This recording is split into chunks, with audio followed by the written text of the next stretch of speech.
Hello everyone, the Army of Otters here, and welcome to another 3 hours of exploring random places in Skyrim. Now, if you're new here, this is a compilation of my series, Unexplored Skyrim.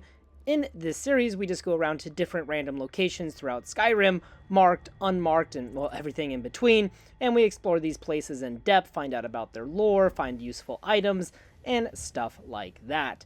So, like I said, this is a compilation for 3 hours. Many of you requested this type of video for sleeping, working out, just kind of grinding or something in a video game, whatever it might be. Here it is. So I hope you guys enjoy. Also, as a heads up, there will be a lot more Skyrim content in the months to come. I'm kind of taking a little hiatus, focusing on Fallout, but Skyrim will return soon.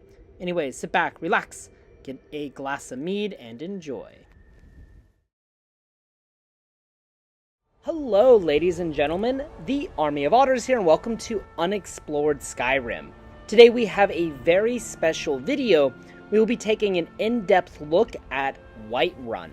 Now, the purpose of these videos are to explore locations throughout Skyrim and try and find things that players might miss, some hidden details, interesting facts, kind of interesting loot, or that kind of stuff. Now, for Whiterun, it was a kind of difficult to figure out how to cover it, so I decided we would go ahead and do a very in-depth look. We'll be looking at interesting quests, interesting secrets, and the like, and you can use the chapters that are posted in the description to skip the parts that you might be interested in. Of course, I don't expect everyone to watch a 1 hour and a half video about Whiterun, so please feel free to jump around. Of course, Whiterun is one of the largest cities in Skyrim, and it's well known throughout the entire Empire because it is the trade capital of Skyrim due to its convenient location surrounding the hold capitals of Skyrim. And of course, the White River, the largest river in Skyrim, passes near Whiterun, hence its name. So without further ado, let's jump into Whiterun. Since we are, like most players, going to Whiterun from Riverwood, we will pass by Honningbrew Meadery first. This is a location just south of Whiterun, and it's one of the largest meaderies within Skyrim. In fact, it's the second largest, and it's a competitor of Blackbriar Meadery. However, after the quest Dampen Spirits, which is a part of the Thieves Guild questline, Honningbrew Meadery will technically no longer be a rival of Blackbriar Meadery.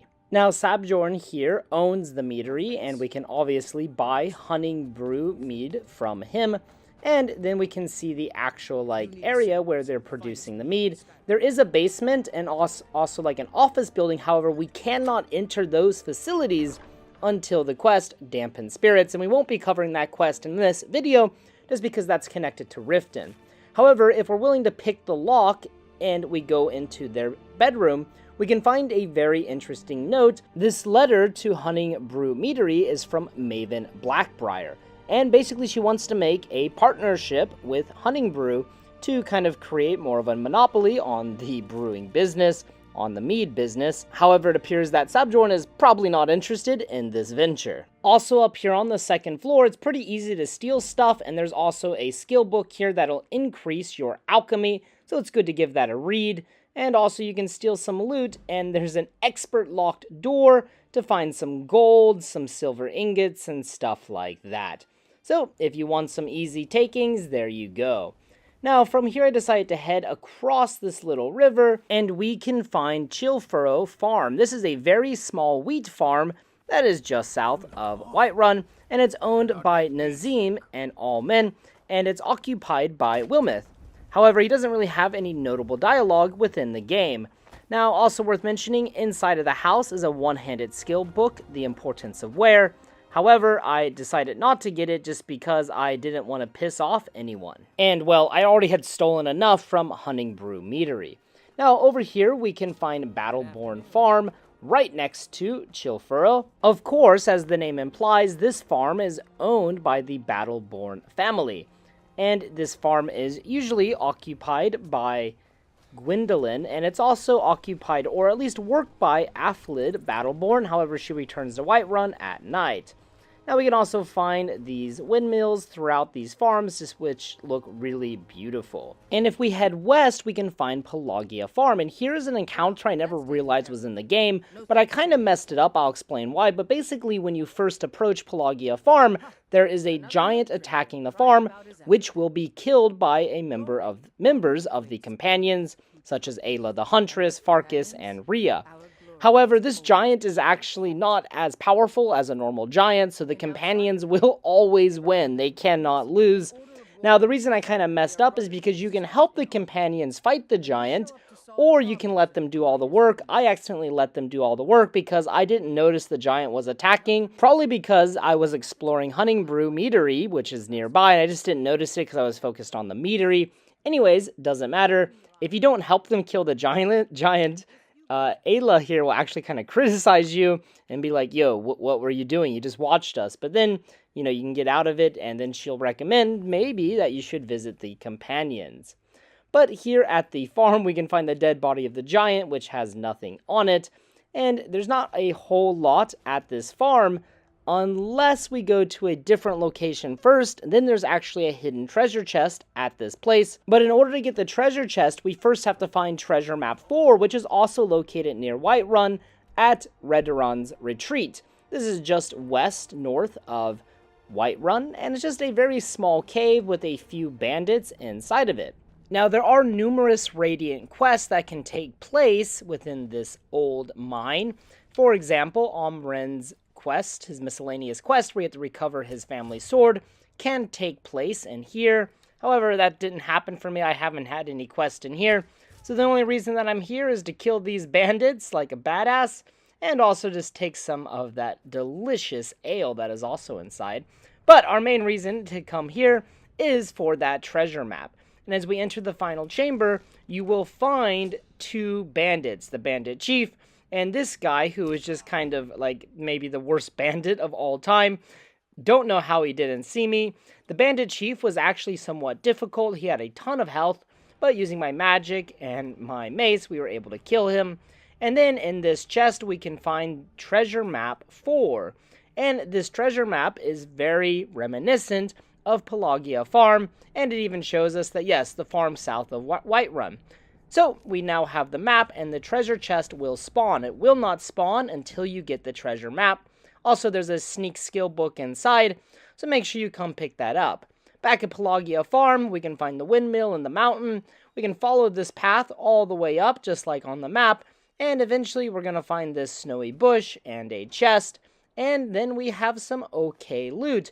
Nothing insane, but I always really like these treasure maps. Now after this, I was just kind of wandering around Whiterun, and I kind of really weird encounter. As I was kind of to the west of Whiterun, I found this vampire just running around. She wasn't hostile to me for some reason, but I just decided to kill her anyways. Don't know what was happening here, but yeah, then I looted her body and had some decent loot, so I just thought I'd point that out. Don't know what was going on, but I thought it was funny. So the big location that I wanted to point out is Loria's Farm. And the reason I wanted to point it out is because if you go here before starting the Dark Brotherhood questline, here it is on the map, just north of Whiterun, there will be a really cool encounter at this farm with Cicero. Of course, Cicero is the jester who's a member of the Dark Brotherhood, and there's, he's kind of a very interesting character. He's actually one of my favorite characters in Skyrim. When I first encountered this, I was very surprised. So you can find him here with a broken down cart that is carrying the Night Mother to Falkreath. If you talk to him, he will tell you that he needs help. However, the owner of the farm, Lorius, who would have thought Lorius' farm is owned by Lorius, is not willing to help him because he thinks Cicero is a little cuckoo over the cuckoo's nest. So Cicero wants us to go talk to Lorius to try and negotiate so that Lorius, who has the tools to help Cicero, will in fact help Cicero. Now, alternatively, you can actually report Cicero to the guards.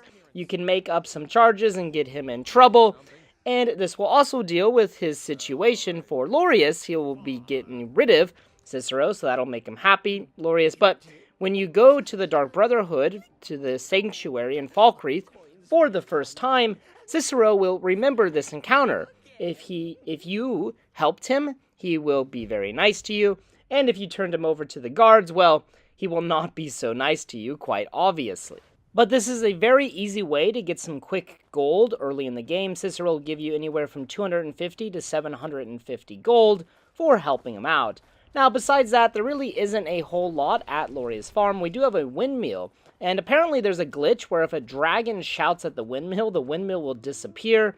Read that on the wiki.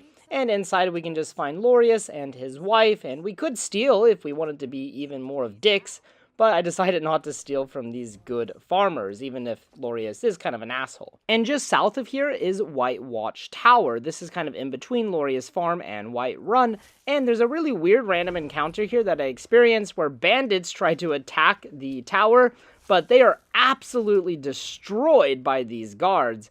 But we can then loot the bandits and kind of take whatever they have on them, so hey, it works out well for us. Now, we can't take anything from the tower because it is occupied by the Whiterun guards, so they're obviously using this tower for some kind of defense or protection. So, good for them, but also bad for us because we can't take a whole lot from this place. And then here is the exact location on the world map. Also, while I was here, I had this random encounter where the fugitive runs up to you and tells you to keep this dagger safe. Obviously, I'm sure most players are familiar with this. I decided to help out the fugitive and to keep his dagger. And then after this, if we head just kind of to the northwest of the tower, we can find this hill with these old ruins on top of it. And while I was up here trying to get a scenic shot of Whiterun, because it's absolutely beautiful up here, as you can see, I was interrupted by the hunter who is looking for that fugitive we saw earlier.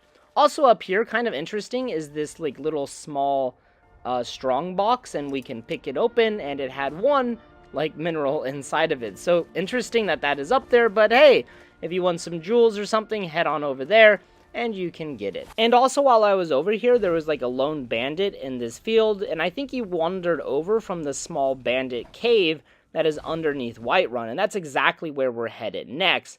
Directly south of Whiterun is this unmarked bandit camp that has some horses and stuff in it, and we can obviously want to kill the bandits because they'll try to kill us, and so we'll take them all out. Now there's a really cool encounter at this like little camp. If you go into the cave and start looting, more bandits will show up and attack you, kind of like a raiding party or something. So I was here just looting, minding my own business, and then I saw a bunch of red dots on my like little radar, or I don't know what it's called, but anyways, and then I killed all of them.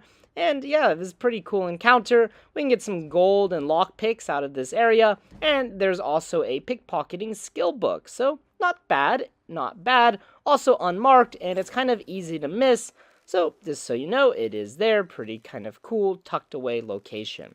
After this, we headed over to the Whiterun stables, but there's really not a whole lot here that we can do besides we can buy a horse, and of course there is a carriage operated by Bajorlum that can take us to any of the holds within Skyrim, which is quite convenient. I also wanted to point out there's a lot of ruins around the entrance to Whiterun, which to me kind of signifies that Whiterun is not in its like golden age, so to speak, right? It appears that, times might be rough, there's a civil war going on, the dragons are returning, and it appears that Whiterun may have been much more, like, intimidating or much more fortified, maybe 100 or so years ago. But inside, we can get a good view of the fortifications, the entrance to Whiterun, and it is more fortified than several of the holds or cities within Skyrim, so we'll give Whiterun credit there. But we can see a lot of these watchtowers are actually made out of wood, and that it appears that they used to be made out of stone, but that has since kind of been, destroyed. Now, as we go into Whiterun, for the first time, this Whiterun guard will stop us, and we either have to pay, like, a bribe, or we can try to persuade him. Now, I got really lucky because my speech is not that high. I was prepared to pay the bribe, but there you can see my speech increased to 22. Also, from up here, we get some really nice views of the southern kind of part of Whiterun. Now, if we go in for the first time, we will see this interesting conversation taking place between Adrian and Idolof. And basically, Idolof here is trying to procure weapons for the Empire. He's trying to place a very large order with Adrian, but she's not sure she can, keep up with the order because it's so large. And basically, we learn here about the feud between the Greymanes and the Battleborns. And the first time you talk to Idoloff, he's going to ask you a question. And regardless if you support the Greymanes, the Battleborns, or whatever, when he asks you this, it's in your best interest to select Battleborn, because this will instantly make you friends with the Battleborn family. And this means we can now go to their house and take a lot of their stuff without any repercussions. Also here we have Brenuin, and if you talk to him and you ask him, are you always drunk?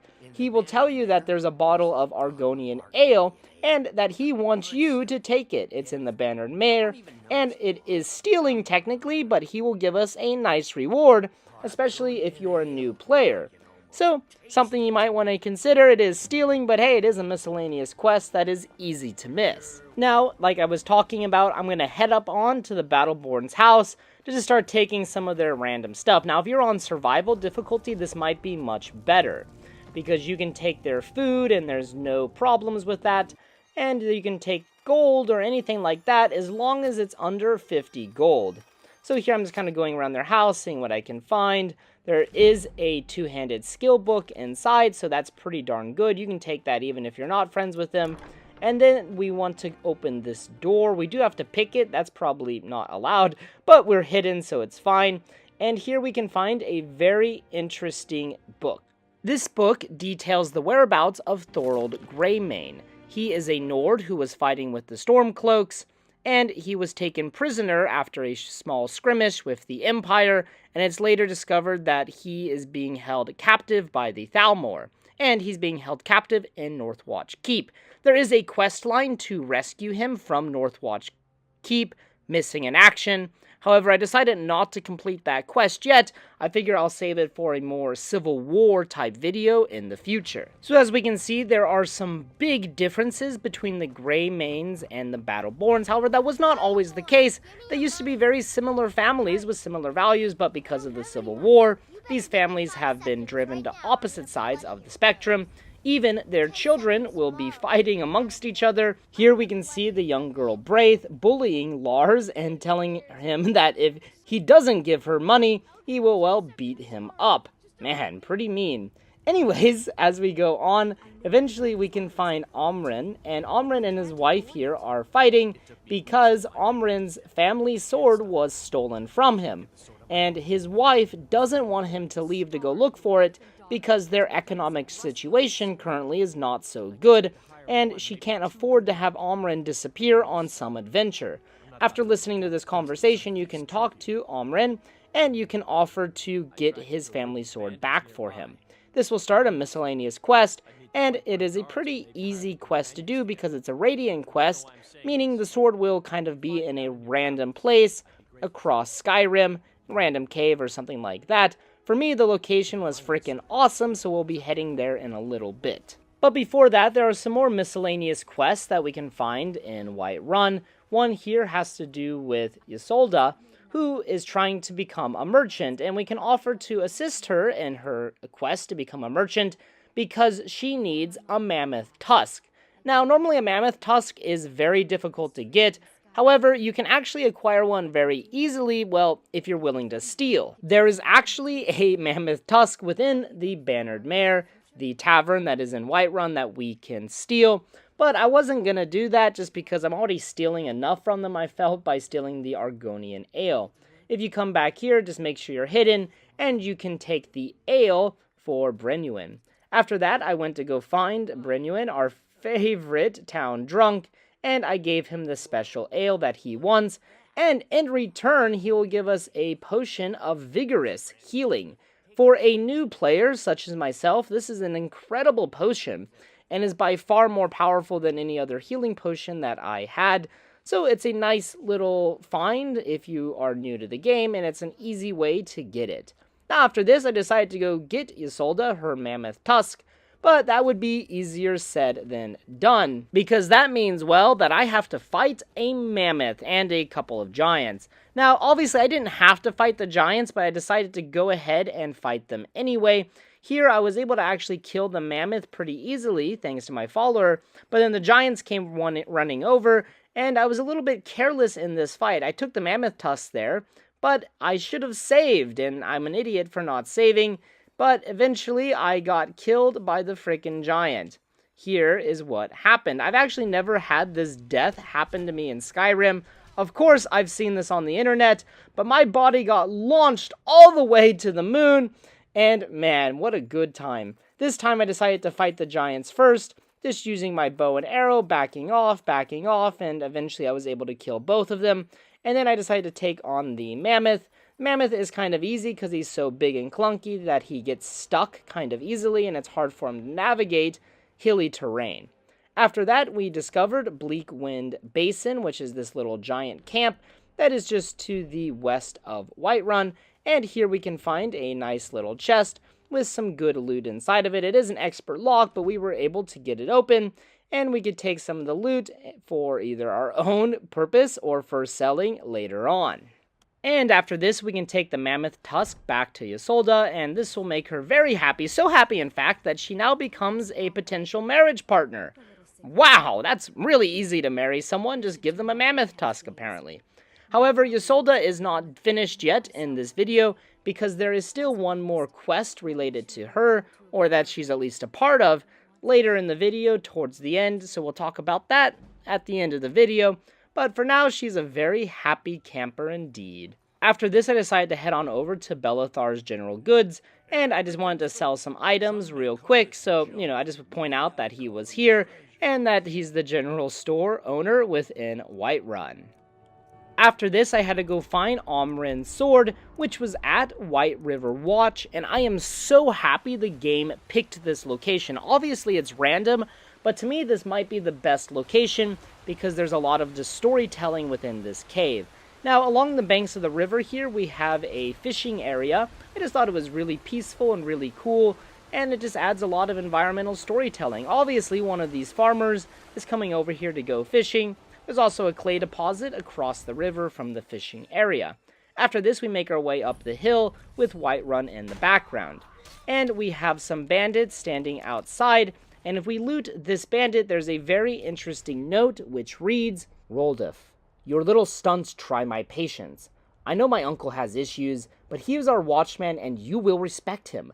No more sneaking in and out, no more games with his ledger or nails on his chair. One more joke and you'll see how funny a day in the cage can be. Hajvar."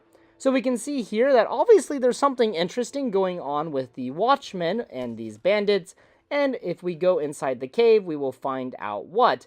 But for now, outside of the cave, we get some immaculate views of Whiterun, and there's also a novice locked chest that we can open in order to get some gold and stuff like that. But here is Whiterun at sunset, just so freaking beautiful, wow. Anyways, after this, we would go inside of the cave, White River Watch, and here we find Ulfr the Blind. So their watchman is blind, and this does not sit well with many of the bandits. Actually, we don't have to kill Ulfr, we just say, yeah, and he believes that we are his nephew. And if we read Ulfr's book, it's just blank. There's nothing inside. So I decided to take it because why not have a blank book in your library? And as you make your way through this cave, you might want to sneak because the bandits will be having conversations that has a lot of storytelling implications. So you win? Yeah. We can't have that roomy-eyed fool as our watchman, even if he is Hajvar's uncle. Time we dealt with both of them. We strike tonight at dusk. Be ready. So by listening, we can see that there is a lot of discontent within this group of bandits, so much so that they're planning to kill their leader and the blind uncle. Wow. But not before we kill them first. Honestly, Hajvar should be very thankful to us for saving his skin and preventing a mutiny. But as we continue throughout, we will find this chest kind of tucked away underneath this stone ramp, and as we continue in, we'll find another very interesting conversation. You think it'd work? Of course not. Dogs I could train, but a half-starved wolf, not a chance. Right. Lucky if it doesn't rip our throats out. Is someone there? Huh? Time to end this little game. Oh well, That's the must have last run of off. them. So there is a really cool opportunity here to turn this wolf on the bandits. However, the first time I came through, I didn't see the chain, and I tried to attack the wolf, but the arrow actually opened the cage, and I was just shocked, and the wolf attacked me, but I was saved by Raya. Anyways, in of the side of the cage, we can find a potion of healing, and after this, we can now exit the cave, where we will find the bandit leader, Hishvar. And he is kind of a difficult fight, but thanks to my companion, my partner, I was able to kill him pretty quickly, so not too bad. And then we save Raya just coming in and just freaking murdered him off the cliff. Dang, that was brutal. Anyways, before heading on down to loot his body, I decided to come search this chest. We can find Amren's family sword, and after that I decided to head on down and loot Hishvar's body. And the big thing you want here are the Iron Hand Gauntlets, which are a unique set of gauntlets within the game, and also his journal, which reads, "Pickings have been good these past few weeks. Must be because of the war. Lots of merchants and cowards looking for somewhere to curl up and hide from all the fighting. I've told the men to ease the burden on these poor souls by relieving them of all that gold they're carrying. Guard patrols along the road are way up. We can barely set foot outside. Travelers must have complained to the Jarl. It looks like the guard isn't ready to move against us yet, but the pressure is getting to the men. I have Rajir keeping watch with Ulfr now. That should shut them up about our security. Damn that Bolgruff. A mutiny! Among my men, I can hardly believe it. Thank the gods Ulfr heard of it in time. He may be blind, but he's not deaf. I killed Aunjor myself. A couple of the others ran for it, but we hunted them down quick enough. Only Issa and Rajar got away. Good riddance. There's rumors of a dragon attack on Helgen. A dragon! Hardly. More likely just a story made up by some idiot frightened out of his wits by the war. In any case, the guard seems to have pulled back from to the city, so we've been able to run a few decent raids again. One of the merchants has some odd cargo, bunch of pelts and animals, including a wolf. I let the men roast the other animals, but the wolf I saved. Be handy to have a guard dog like that if we could just train him a little. And after reading this journal, we can see that so many things start to come together at White River Watch. Obviously, that wolf from earlier was supposed to be trained like a guard dog, but of course you cannot train a wolf, crazy son of a bitch. And also we see that, well, there was another mutiny just before the one that we witnessed that was about to happen. Very interesting and very amazing environmental storytelling. That's part of what makes Skyrim so great.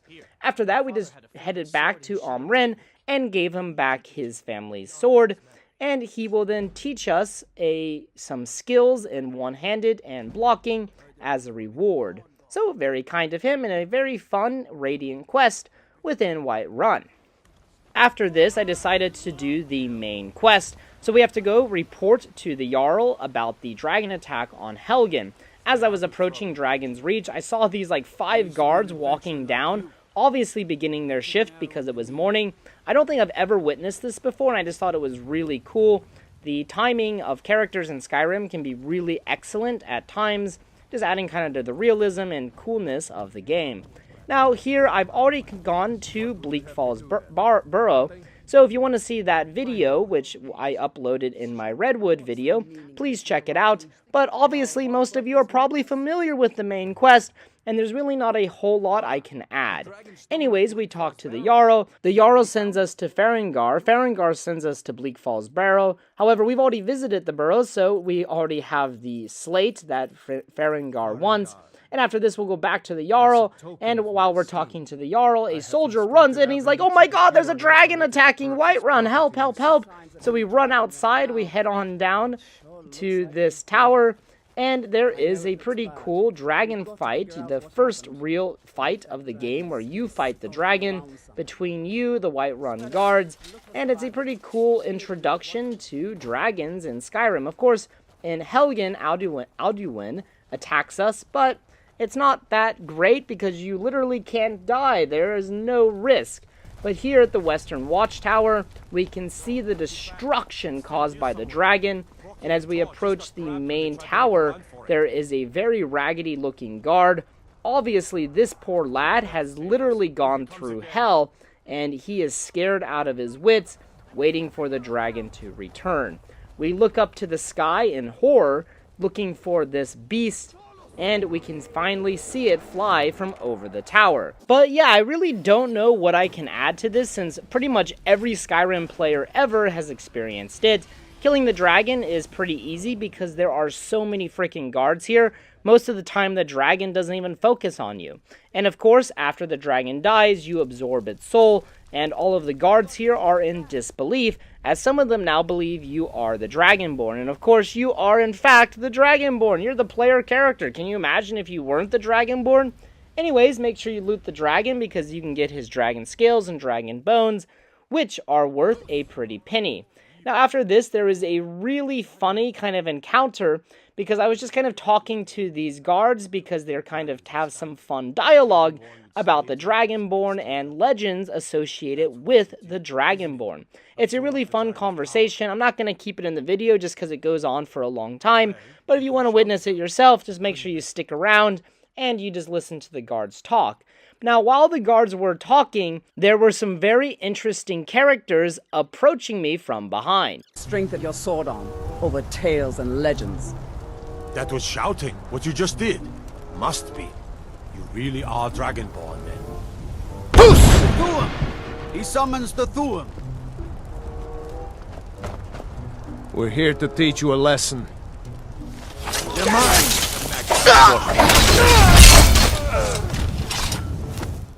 So yeah, right after I killed the dragon, this hired thug, with all of my new friends surrounding me, thought it'd be a good idea to come up and attack me at this very moment. Now, this thug was hired by Malus Macius because I stole from Hunting Brewery, or Meadery, sorry, and Malus is actually one of the employees at that meadery. So they are obviously not happy with me. Anyways, after that funny little incident, we return to the Jarl to let him know of our triumph over the dragon. We are so freaking amazing. And he names us Thane of Whiterun.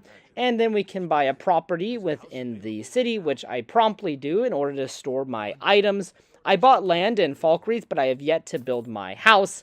And after that, I've got Lydia, so I told Raya to go back to Falkreath for the time being, even though she has all of the armor and stuff that I forgot to take. But hey, what does it matter?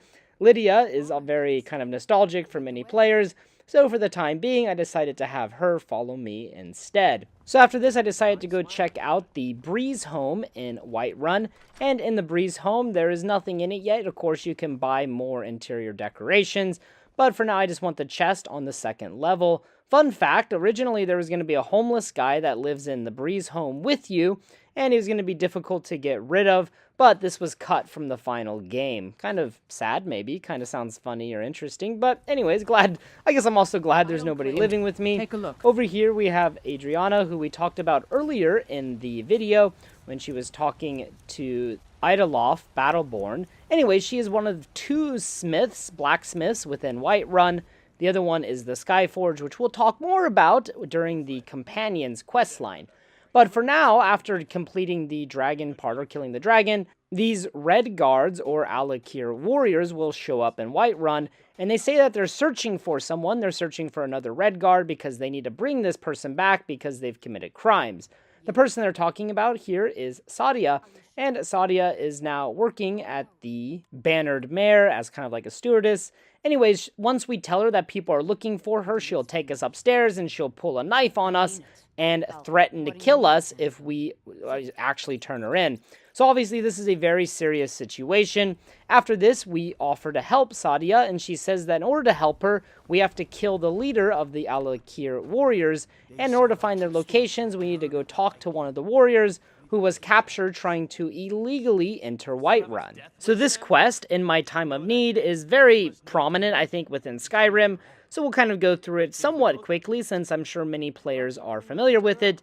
But basically, these red guards, these Alakir, are searching for Sadia because she may have or may not have committed crimes. Now, the crime she is accused of is actually quite serious, and we'll talk more about that later in the video. And there is some controversy about what is the best thing to do in this quest, because it's a little bit not so clear as far as what is morally right. Anyways, if we help this prisoner and pay his release, his bail, he will then tell us the location of the leader, and the leader is located in Swindler's Den, which is really far to the west of Whiterun. Now, before going into Swindler's Den, there are 3 unmarked locations near the den of interest. First is this shrine, which has some jewels and minerals and stuff. This is just south of the entrance to Swindler's Den. And there's also a skill book here that'll increase our enchanting skill, so that's pretty good. Here's the location on the map, just south of where Swindler's Den is. Now, if we head over to the west, kind of in line with the shrine, we're going to find this kind of small depression, this small little pond, and there's a saber cat in this pond along with a mammoth skeleton. So make sure you kill the saber cat. Sometimes there might be 2 of them depending on your level. And then over here, don't get caught on the mammoth skull, but come over here and there's a dead bandit who has a skill book on him, Beggar, which will increase our pickpocket skill. So pretty darn good. And he has a few other things of interest, possibly. After that, I was attacked by several Thalmor justiciars, and this was kind of a difficult fight. They had a lot of health, but we were able to get rid of them, me and Lydia. And I looted their body to find out why they attacked me, and basically there is this execution order. Somebody really does not feel comfortable with my presence, and obviously the Thalmor are part of the Aldemary Dominion, which might be the topic of the future Elder Scrolls. But for now, anyways, we go to this other shrine, and there was some golden stuff, but really not much else of interest here, but yeah, it's here in case you need it. Now, also nearby, I found Liguet Quinton Scipius. I don't know why he was here or why he's out here, but apparently he's involved with the attack on Whiterun, which we'll talk about during the Civil War video. Anyways, after visiting these 3 unmarked areas, I was ready to dive into Swindler's Den. Now, there is a bandit standing outside, but he is easily killed. And as we enter, we can learn that not all is okay with the bandits and the Alakir. I'm not sure I like these Alakir warriors hiding out here. They seem like trouble. Keep it to yourself. They're not paying us to talk. They'll be gone as soon as they've found whoever they're looking for. We'll have all the more corn. Anyways, after this, we can easily dispatch of these bandits pretty easily. Now, within this room, there is a little Easter egg. This apple is normally on top of the dummy here, and this is a reference to the story of William Tell, who had to shoot an apple off of his son's head. But obviously for me, the apple fell down during the fight. Now, over here on this ledge, there is a chest at the top, kind of hard to see at nighttime, but during the day, it's pretty easy to see. And then as we make our way through the rest of this den, we will just find a lot of bandits. Now, dispatching of the bandits is pretty easy, and of course we can just find loot, as always in Skyrim. There's some gold and other goodies on this table, and stuff like that. Now, in this next area, as you go in, you want to look to your right, because there's a very funny Easter egg, or very amusing scene. This skeleton is buried in hay, and he's trying to reach for his last ale before, I don't know, he dies. I don't know what he's dying of, maybe his lungs are being crushed. But anyways, I found that to be highly amusing. And in this next part, we can find the book Thief, a skill book lying on this bedroll. I've already read it though, so it had no effect for me. And as we continue through the rest of the cave, there isn't a whole lot of interest, and eventually we'll find the leader of the Alakir. Now, he tells us something very interesting. He tells us that Sadia was the person who sold out Tanith to the Aldemary Dominion. And if this is true, then yeah, that is a very serious crime, and I actually might side with the Alakir warriors. However, neither side really presents any evidence, so it's hard to actually choose one side or the other. So I decided to kill all the warriors since I already promised to help Sadia, and I figured, hey, I'm going to help the good people of Whiterun, and she seems innocent enough. Who knows the real story, though? After that, I returned to Sadia to let her know that I killed the leader. And yeah, pretty much that finishes the quest in my time of need. And for that, we'll get 500 gold. Now, after that, I decided to make my way over to the Companions and to start the Companions quest line. This is a very long quest line that'll take up a good chunk of this video.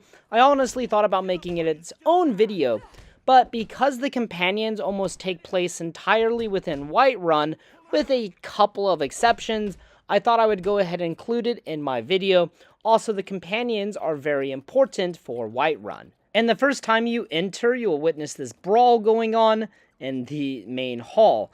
Now, the Companions are just a warriors guild of Skyrim. They function similarly to the Fighters Guild chapters in other regions of Tamriel. And while they have no official leader, the elder known as Kodlak Whitemane acts as the Harbinger, who is pretty much the counselor or pretty much the real leader of the Companions. And here is Kodlak here, and when we talk to him, he is quite friendly to us, but Vilkas over here is not. Kodlak will give us a chance. He says that if we can prove our skills against Vilkas in a little fight, then we will be allowed to join the Companions. So after this, we will go outside with Vilkas, and we have to fight Vilkas. Now, we don't want to kill him, of course, but we just need to prove that we can stand our ground against him in a fight. And I'll be honest, this is actually pretty darn easy. And in the back of my head, I kind of always knew this, that magic's not really used to the Companions, but I didn't really know what would happen if I used magic here, and yeah, they don't approve of it.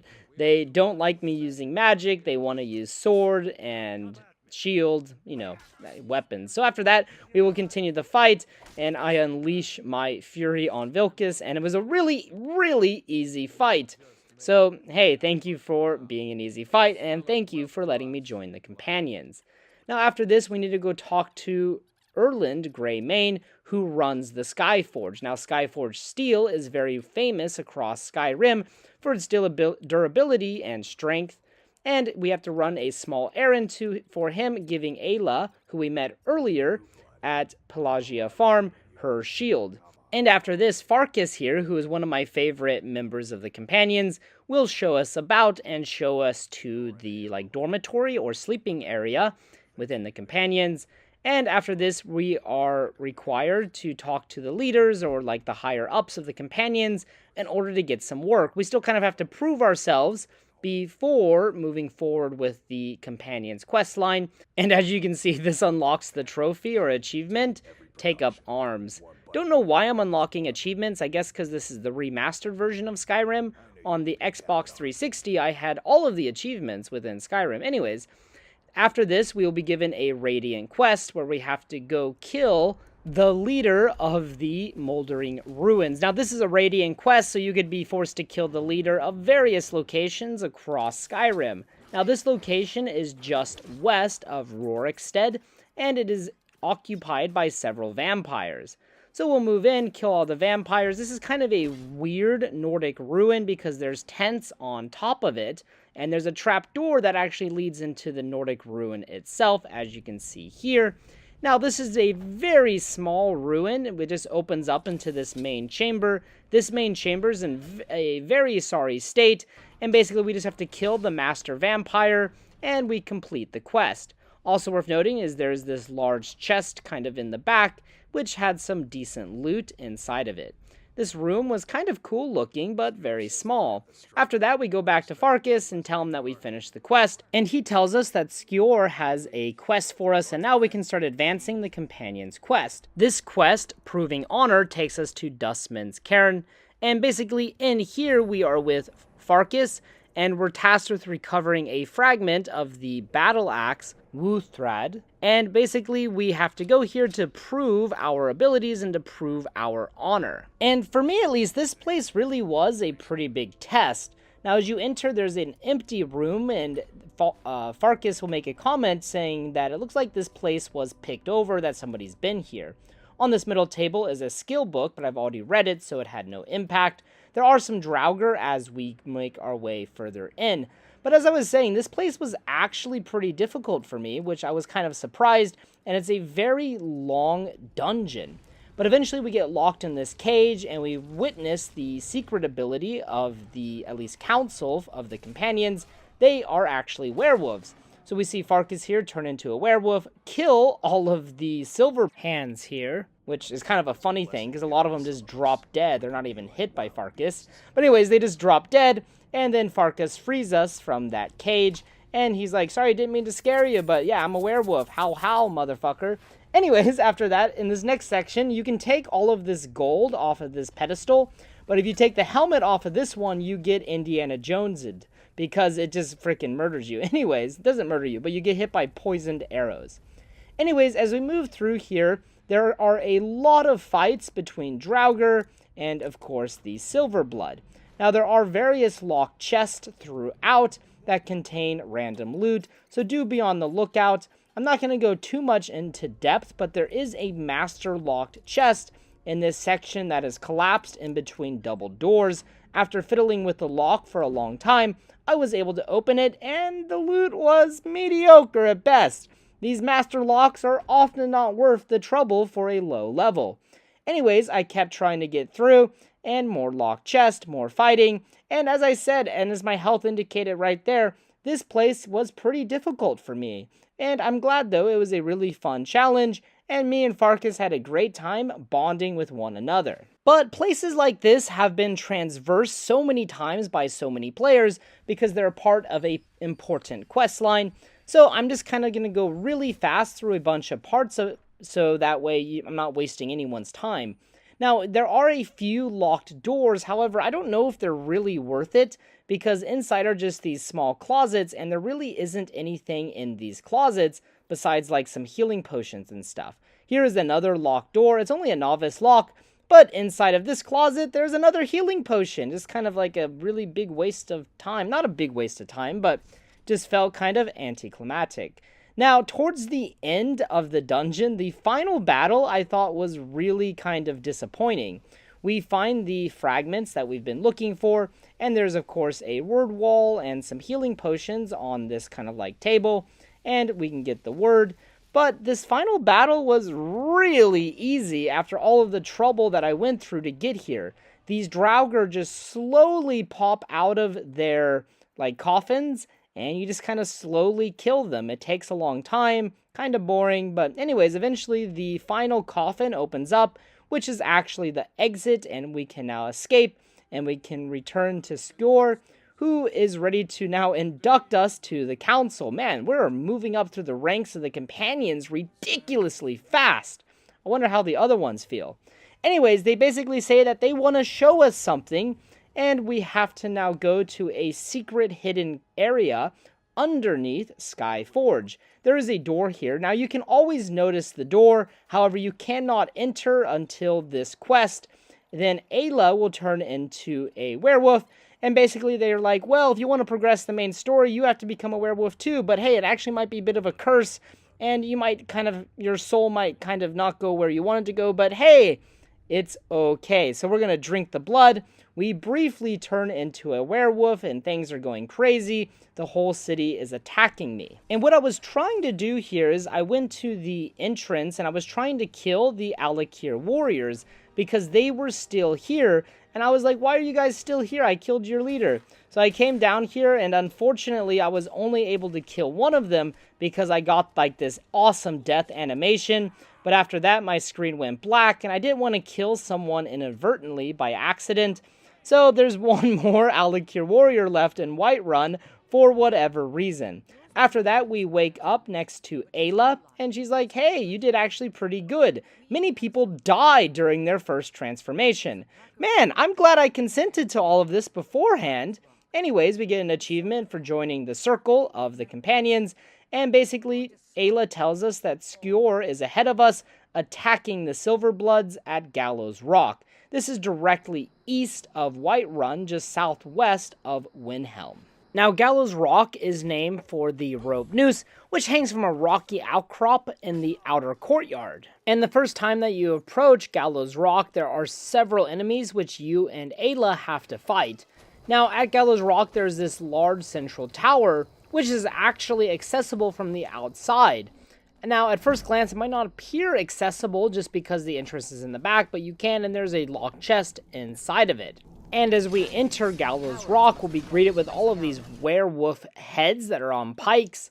And of course, there are several silver hands here, but this place is actually far easier than our previous location of Dustman's Cairn. And eventually, we'll make our way to this prison area, and inside of here, we can find a lot of loot, obviously. And there's also a lot of werewolves that are locked in their cages. Now, at first, I didn't know what would happen if I freed the werewolf, but these werewolves are actually hostile.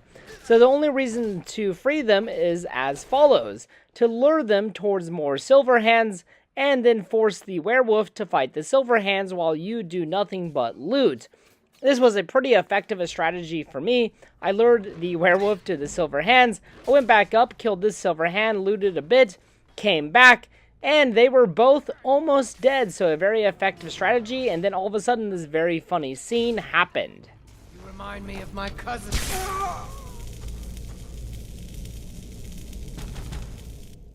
Racist son of a bitch. Now, I don't know if it's because my character is a Khajiit, or if it's just random dialogue that is generated, but either way, I thought it was pretty funny. Now, in this room, we can find a one-handed skill book, so make sure you pick that up. And as we progress further through the dungeon, we'll of course find more silver hands, and eventually there is a locked door before progressing further.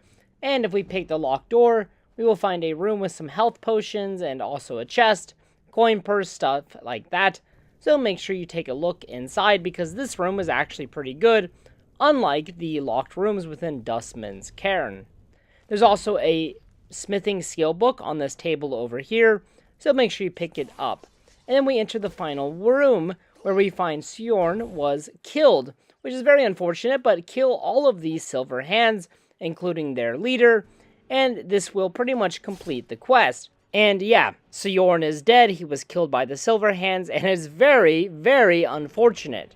Talk to Ayla, and she'll say that she'll stick around to kind of clean up the mess, and to bring back Sjorn's body back to Whiterun. Ayla will take care of all of that, she is freaking awesome. Now, before you leave, make sure you loot the chest located within this room, as it has some pretty decent loot, and also make sure to loot Sjorn's body, because he has wolf armor, which is kind of a unique set of armor within the game, and you want to pick it up before, well, he is cremated. And then, as we head back to Whiterun, we'll find a dead Akir warrior just lying in the street from the time we were a werewolf, and the companions will talk about Sjorn's death. And after waiting a few days, we can find Ayla back at the companions' longhouse, and she will give us our next assignment. And from here, you and Ayla pretty much engage on a quest of vengeance against the Silverhands, for better or for worse. And as I was leaving, I found Amren seeking to this dead body of the dead Akir warrior. I just thought it was very funny. Now, our next location is Orthirum, located just southwest of Morthal and west of Whiterun. Now, when I was approaching the location, I actually got trapped in this waterfall, and no matter what I did, I was stuck, so I had to actually fast travel, and then make my way back to Orthium, which is pretty far west, again, next to Morthal, and outside we can find all of these skeletons and stuff like that. Now, inside we will find a lot of silver hands, of course, obviously, so we have to kill them, and just sneaking around makes this place pretty freaking easy. There's really no special dialogue between the silver hands within this area, so just kill all of them. Sneaking was very effective, and then make sure to loot around, find things like potions, coin purses, and the such, and then you can find the leader. For me, he was actually kind of difficult to kill. He actually took out Lydia, but not before he lost most of his health, and then I was able to finish him with an arrow to the face. And on his dead body, we can find a bandit's journal, which reads, "Damn those giants. Just one mammoth would feed us for a month, but they herd them around like prized cattle, never taking an eye off them. We've hunted this area dry. Unless we get a kill soon, we will have to find somewhere else to camp." So obviously, these bandits have been in a bit of a struggle here at Orthium, and we can see this at the journal because they're running low on food, and they are failing to kill a mammoth because they're too freaking afraid of giants. What bitches, because I killed 2 giants, and I'm a low level. Anyways, after this, we can find a skill book, which will increase our one-handed skill, so pretty darn good. And there's also some chest and some loot. There was a grand soul gem, pretty darn good, and then an apprenticed locked chest underneath the staircase that's kind of easy to miss, so be a bit careful as you come through. And then we can find this chest, which has fragments of Wuthrod on inside of it. And then we can pull this chain, which lets us out of the place early.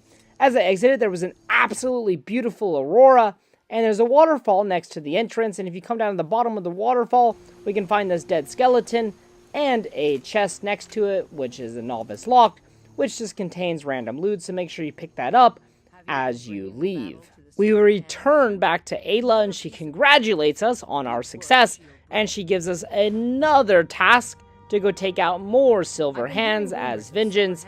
This time it is just east of Whiterun. This time located at Lost Knife Hideout. This cave is freaking awesome. It is so freaking beautiful, and it's a really great place to find some loot and some cool scenes.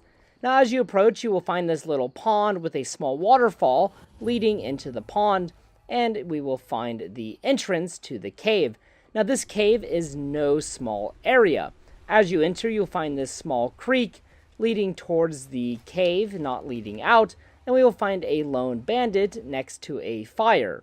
We will kill said bandit, and then there's another bandit kind of hidden behind the wall here, and after killing that bandit, thank you Lydia, we can then loot their bodies to find some gold and other goodies as such. Now on one of their bodies will be the Lost Knife Cave Cage Key. You want to make sure you pick that up because that'll be very helpful later in the quest. Now as we continue through the cave, we will find that it empties into this large lake, this large cavern, and there are some bandits in the middle area. So we kind of snipe them with our bow, which makes life a lot easier because they are obviously very blind. They cannot see because they don't detect us until the very last minute. Thank you, Lydia, for all your help. And then this silver hand, I don't know what he was doing, but he was failing. Now from this middle area, we can actually see up towards the ending section of the cave where you exit and you kind of get a quick escape, as is typical in Bethesda games. Now on this table in the middle, we can find a two-handed skill book, so pretty darn good. Make sure you pick that up, along with a couple of arrows, and then we can snipe this silver hand off in the distance, pretty freaking easy. And from down here, then, we can try and snipe some of the silver hands above us, which was actually incredibly fun for me, and also kind of funny because they just kind of run around like scared rats. But as we progress further into the cave, make sure you are careful of this small trap. There is a tripwire, which will trigger all of these boulders falling from above. I went ahead and triggered it just to make sure it was cleared. And as we make our way up, there are some bandits, which we can easily kill if we are sneaking and just snipe them with an arrow. This bandit is like, what the fuck is going on? And then, well, peace out, my homie. Well, kind of, but it took 2 arrows to kill him. But either way, we were able to kill him. And from here, we can get some very beautiful views of that large cavern, which I was mentioning earlier. And we continue our way through this cave. Now, underneath this table, there is a chest, so make sure you loot that. And as we enter the final or real portion of Lost Knife Hideout, there is a very interesting conversation. I've got a bad feeling about this. Looks like the boss is at it again. Why? What's he doing now? He's on one of his drunk rants again. Except this time he's challenging everyone to a duel over in the hole. We've got him locked in there now, but he's still challenging anyone that looks crooked at him. Someone should let that cat loose. That'd shut him up real quick. Hey, don't say that too loud. You don't want it getting back to him. So we learn that the leader of the bandits, or silver hands in here, is actually drunk at the moment, and that he is going crazy in some fighting arena. We take out these bandits pretty easily, and then make our way further into the cave. Obviously, this is very useful information, because their leader is a bit of a psycho, bit of a killer. Now in this collapsed portion of the cave, we can find some gold, along with a skeleton, and as we make our way to the final area, we find a very large fighting arena. But before that, we find this very beautiful waterfall. Be careful not to fall into it, otherwise, well, you're kind of SOL. But we find this very large fighting arena. Now, immediately, I was surprised to see that there is a saber cat, which we can release using that key we picked up at the beginning of the cave. So that is why the cave is useful, because it allows us to access the fight arena very easily. So I ran down, opened the cage to let the saber tiger out, and to see what kind of damage he could inflict. And he did inflict a lot of damage, however there were so many enemies that he died kind of quickly. Then I took out the stragglers. Then I targeted the leader of this area, the silver hand leader, and he was pretty easy to kill. He succumbed to his wounds, and then I laid one final arrow in order to kill him. And this ends this section of the quest, so we are now finished. We can loot his body for some gold and other goodies, and then we will return to Ayla and let her know of our success. After this, she'll let us know that Kodlak is looking for us and that he has a task for us. As we go into the bottom section of the companion's longhouse, we find a very scary scene indeed, as we find this lady just staring right at us as we enter the underground. Oh my fucking god, that is freaking terrifying. Anyways, we'll go talk to Kodlak, who has a task for us, and he warns us about the path of vengeance. He asks us to sit down, and he explains to us that the werewolf, or the ability to be a werewolf, is not as much of a blessing as it is a curse. Kodlak explains that he is haunted by the thought of joining Hircine in the afterlife. As a true Nord, he wishes to go to Sungard. Now, Hircine is like the god of hunting, and basically if you become a werewolf or choose this path, it eats away at your soul, and you are forced to hunt with Hircine in the afterlife, and he cannot go to Sungard as he wishes. So, he wants us to travel to Greymoor, which is in Falkreath, just northwest of Falkreath, and he wants us to hunt down some Greymoor witches, get their heads, which apparently can help cure us of our lycanthropy. So after this, we will make our way to Greymoor Cavern, which is just west, kind of northwest of Falkreath, and as I was making my way here, I found this kind of unmarked destroyed tower. Don't really know what was going on here or why it is destroyed. It's left up to the player to imagine. However, inside we can find a dead elk along with some skulls and the like. So obviously something tragic happened here. Here is the location in case you want to experience or visit yourself. Now, as we visit Greymoor Cavern, it is a very kind of cool atmosphere as we go in. Sorry, Coven, not Cavern, Coven. Anyways, as we go in, we will find that there are several witches inside. Now, the quest only requires us to kill one. However, there are several other witches which are optional, so I decided to kill all of the witches and to take all of their heads. Now, the first witch, for whatever reason, provided the most difficult battle for me, and after this cave kind of breaks off into 5 different sections, so you just kind of follow the narrow passages to the different sections of the cave. Now, of course, you'll have to visit here if you do the companion's quest line. However, the other witches are just optional. After we kill the first witch and take her head, we are requested to go back to Kodlak. However, we can continue our path, and if we head to the northern area of the cave, we will obviously find a witch, which we will promptly kill pretty easily. Now, also in this portion of the cave, we can find a skill book next to an enchanting table. There's her head. We take it because we want it. Also, she had a Daedra heart on her, pretty good. Anyways, next to the enchanting table, we can find a skill book, which will increase our enchanting skill. So make sure you grab that, and I already found it, so it didn't help me out so much, but it is there in case you need it. Now, I'll go really quickly through the rest of the cave as we kill all of these witches, because, well, there's not much of interest until we get to the northwestern part, or northwestern area of the cave. We kill this witch, and if we go towards her tent, towards the back, we can find another skill book. This time it increases our destruction magic, which is pretty good. I'm kind of wanting to increase my destruction magic because I'm relying on it a lot. Also, there's a chest in this area with a flawed Vara stone and some gold. When we return back to Whiterun, we can see that the Silver Hands have attacked the companions. Ayla stands there, and the companions ask us where have we been, Vilkas specifically, and we say, hey, we were doing a task for our good lad, Kodlak, but we find out very quickly and very sadly that Kodlak is dead.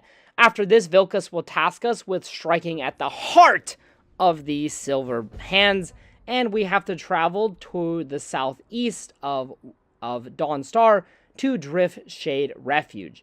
Now, along my way here, I found this kind of abandoned or unmarked shrine of Debilla, and there is a skill book here, so make sure you pick it up. There's also some ingredients and other loot here, so make sure you grab all of that on your way to Driftshade Refuge. Now, as we reach the fortress, there is a freaking Silver Hand up here, which I pierced in this epic cinematic, killing him, allowing me and Vilkas to infiltrate their fortress Pretty easy, though, actually, to get inside of Driftshade Refuge, considering it is the home of the Silver Hands. Now, a really fun fact about this place is this is one of the only locations throughout Skyrim where you can find a pre-cooked mammoth steak, obviously in the kitchen, so make sure you pick that up on your way through. But besides that, it's a pretty standard dungeon. Now, apparently this door here can be opened by the Silver Hands on the other side if you make a lot of noise. I tried shooting the door, I tried shouting, however the door was never opened, but I can understand why that might be possible, because the table where the Silver Hands sit at the other side is actually quite close to the door, but I couldn't make it happen. Perhaps if I had a louder shout, it might be possible, so maybe you can give it a try, and obviously that makes the dungeon a lot shorter. Now, throughout the dungeon, we have a lot of locked chests, like so, which has random loot inside. Eventually, you'll find this locked door, and if you open it up, you'll find a kind of like bedroom for the Silver Hands. And this bandit was just waking up, and then I shot her in the face. That's very unfortunate for her. But there's a bunch of loot in here, like some steel ingots, and some potions, and the like. And also, this bandit died in a very kind of awkward pose. But yeah, we can loot her dead body and take some goodies off of her.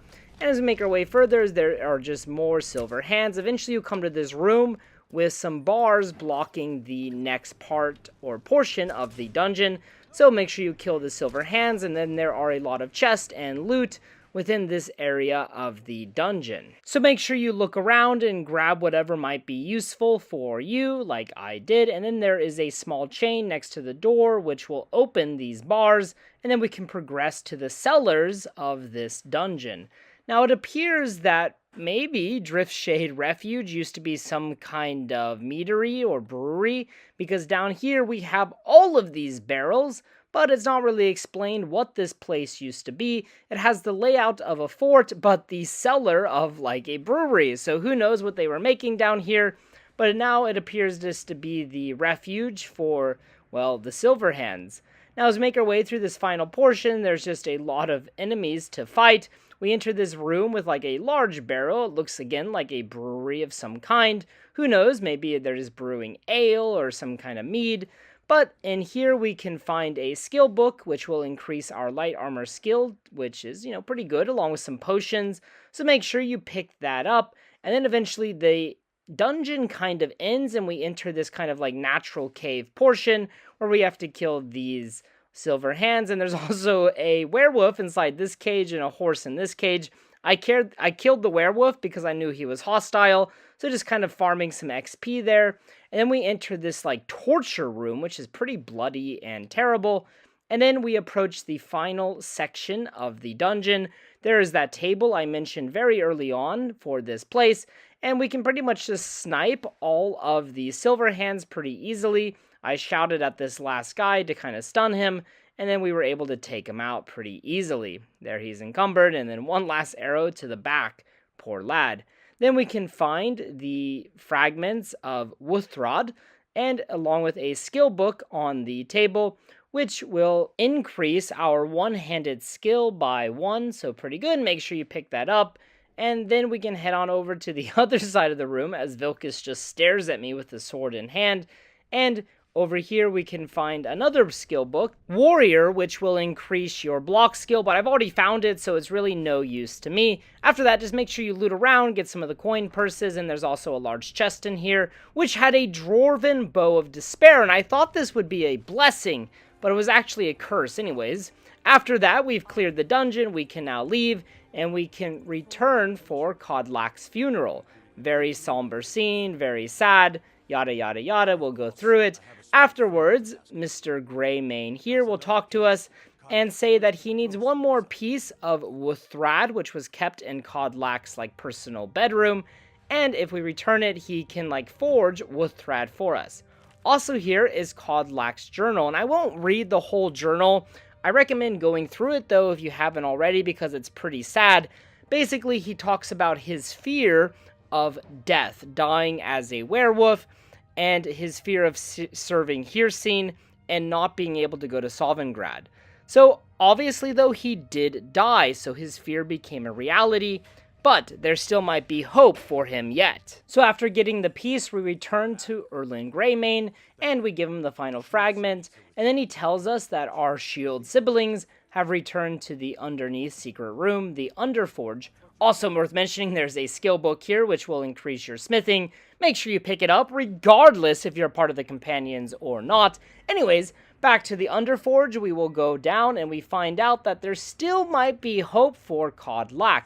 There is one last place where he might be able to rest, and we might be able to find his spirit there, and we might be able to cure him of his lycanthropy. So after this, we are instructed to go to Yskamor's tomb, where he wanted to meet Yskamor. So all of the companions, at least the council or the circle, will make their way over to Yskamor's tomb. So after a short carriage ride over to Winterhold, Yskamor's tomb is right next to the College of Winterhold. So make your way over to Winterhold, and you can come on down and find Yskamor's tomb. Upon entering, Vilkas will talk to us and tell us that we now have to fight the past members of the companions in order to reach Kodlak. And this is a pretty fun area, except, as I mentioned earlier, I grabbed that damn dwarven bow, which makes enemies run away from you. And the reason that this bow was an issue is it makes lower leveled enemies run away from you, which sounds great on paper, but it turns out that these ghosts actually turn like more ghostly, or they turn kind of invisible, and then they run away from you further into the dungeon, and then they all pile up and attack you at once. So this bow was more of a curse than a blessing. As you can see here, I was able to attack the ghost. There's a sneak attack, but whenever I attacked them, they just kind of turned invisible and then ran away from us, which was kind of making the fights more difficult. However, in this playthrough, I want to run more of a magic and archery kind of run. I've really never done that before. I've always relied on my sword or sword and shield. So this time we're doing a more range kind of approach to Skyrim. But this bow kind of, well, fucked me over. Either way, we were able to make our way through. Having the companions aid you throughout the dungeon certainly helps out a lot. And there's several rooms where you have to fight these companion ghosts. But for the most part, it wasn't too difficult, but I did encounter a few sticky situations just because of this darn bow. The ghosts would kind of compile in one area and then all of a sudden attack all at once, which would deal a lot of damage. Now, as you progress throughout the dungeon, eventually you'll find this giant frostbite spider. And in this part of the dungeon, there is some interesting loot, so we'll slow down the speed and slow down the pace a bit so we can show it off.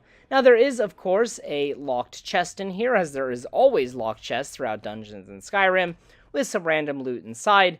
Now, in the next area, we can find a table. Not a table, really, it's just a coffin. But on this coffin, we can find some ingredients for alchemy, which is a pretty good find. Here you can see it. So make sure you check it out. It's kind of a random spawn, so just kind of see what you get. And then we just have a lot of companion ghosts to fight in this area, so make sure you take them out. And here you can see my health was starting to get a bit low, and that ghost just ran away from me. This ghost was also running away from me, but yeah, we killed him as he was trying to run away.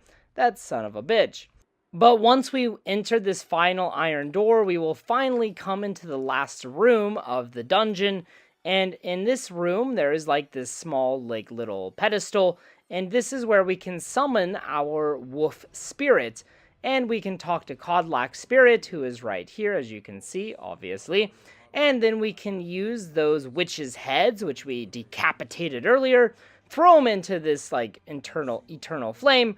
And this will summon the wolf spirit of the person that, well, wants to be cured. So here we do it for Kodlak. His wolf spirit comes out, and then me and Ayla kill the wolf spirit. Now, this is actually a pretty easy fight. It just has a ton of health. It focused on Ayla for most of the fight, and then I just shot the rest of it with arrows. After this, Kodlak is cured, and now he can move on to the afterlife to Sungard. So, well, good for him. And after this, he will name you Harbinger of the Companions. So, after like 3 days, now I am the leader of the Companions, muhaha. And Ayla will now acknowledge that you are now, well, her leader. So, good for you. And I also, too, wish to be cured of, well, being a werewolf. I don't really want to be serving Hircine, so I summon my own spirit, and then me and Ayla kill it. Much in the same way as Codlax, pretty frickin' easy. After that, we are pretty much finished in here. However, you might have to return, as some of the companions also wish to be cured of, well, their ability to turn into a Wolverine. Now, do be careful. I almost missed this chest as you exit, because you can get the Shield of East Greymoor. Make sure you pick that up. There's also some good loot inside, and then we can leave, and basically all of the companions will return to Whiterun.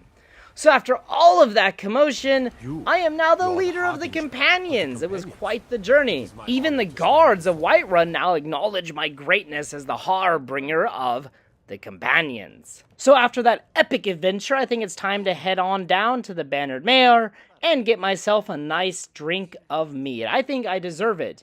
And here at the Bannered Mare, we find a very nice, wholesome gentleman by the name of Sam, and Sam here will challenge us to a drinking contest.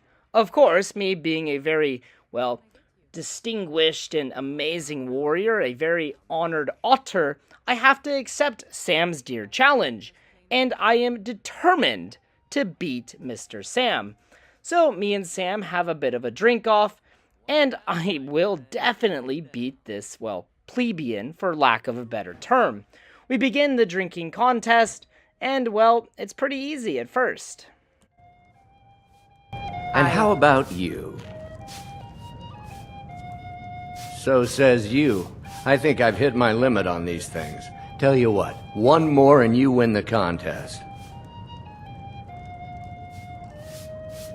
Wow, you've really done it. The staff is yours. This is a favorite and one of the first songs I ever learned. Ragnar the Red. Oh, there once was a hero. You know, you're a fun person to drink with. I know this great little place where the wine flows like water. We should head there. Hey, you don't look so good. Wake up. That's right. It's time to wake up, you drunken blasphemer. After this drinking contest with Sam, it starts the quest, A Night to Remember, which is basically Skyrim's version of The Hangover, if you've ever seen that movie. Now, it is worth noting, Sam will appear in any town that you are closest to upon reaching level 14. So he can appear in any of Skyrim's holds. For me, it just happened to be Whiterun, and I decided to put in this video because this is one of my favorite quests in the game. After a very incredible night out with Sam, we appear in Morthal at the, well, temple. And here, Sena will criticize us for being a drunkard and a blasphemer. But we can quickly earn her sympathy by picking up all of our items, which we dropped in there, and then she'll give us a hint to head down onto Rorikstead. And here we can find Ennis. And Ennis is quite upset with us because apparently me and Sam stole his lovely goat and sold his goat to a giant. And so now he wants us to either, well, kind of like give him compensation, or to go rescue his goat from the giant, or you can try to intimidate him, which I failed to do. So I headed on over to the giant in order to rescue this poor little goat, which apparently I stole, and apparently I sold it to a giant for, well, who knows what, perhaps the giant's toe, gauging by what is in my inventory. Here you can see it on the mini-map. We made our way over. There was also a dragon just kind of taunting me from the sky, but he never landed. And then he just flew away, so, you know, whatever. But then we can find the giant whose name is Grok. Well, you know, maybe like Twitter? I don't know. But hopefully Elon Musk is not too angry about this giant being named Grok. And we kill Mr. Grok, loot his body, we rescue the goat, and then we head back over to Ennis, returning his goat, and then he'll tell us that apparently we were going to get married, and that we should head on over to Whiterun and talk to Ysolda, who we gave the mammoth tusk to earlier, because apparently we bought a wedding ring from him for our supposed marriage. So just to clarify everything so far, we started drinking with Sam. We then ended up in Morthal, frickin' destroying the temple there. We then found out we stole a goat to sell to a giant named Grok. And then we find out we were apparently supposed to get married, and that we bought or took this ring from Ysolda. if we go to Ysolda, she was like, you owe me a ton of money, and apparently we owe her 2,000 gold. And she tells us that, hey, you either going to give me the gold, or you're going to give me the ring. Now, you can attempt to persuade her for more information, kind of pulling on the heartstrings. For me, that was unsuccessful, and I don't want to be a dick completely. So she tells us that we should go to Witchmist Grove, which is just south of Windhelm. So I'm determined to get this ring back, so I decide to just go ahead and go get the ring. My persuasion, as you can see here, failed. So I have to go confront this new bride-to-be, and this is a very funny interaction that I actually kind of forgot about. So we'll head on over to Witchmist Grove.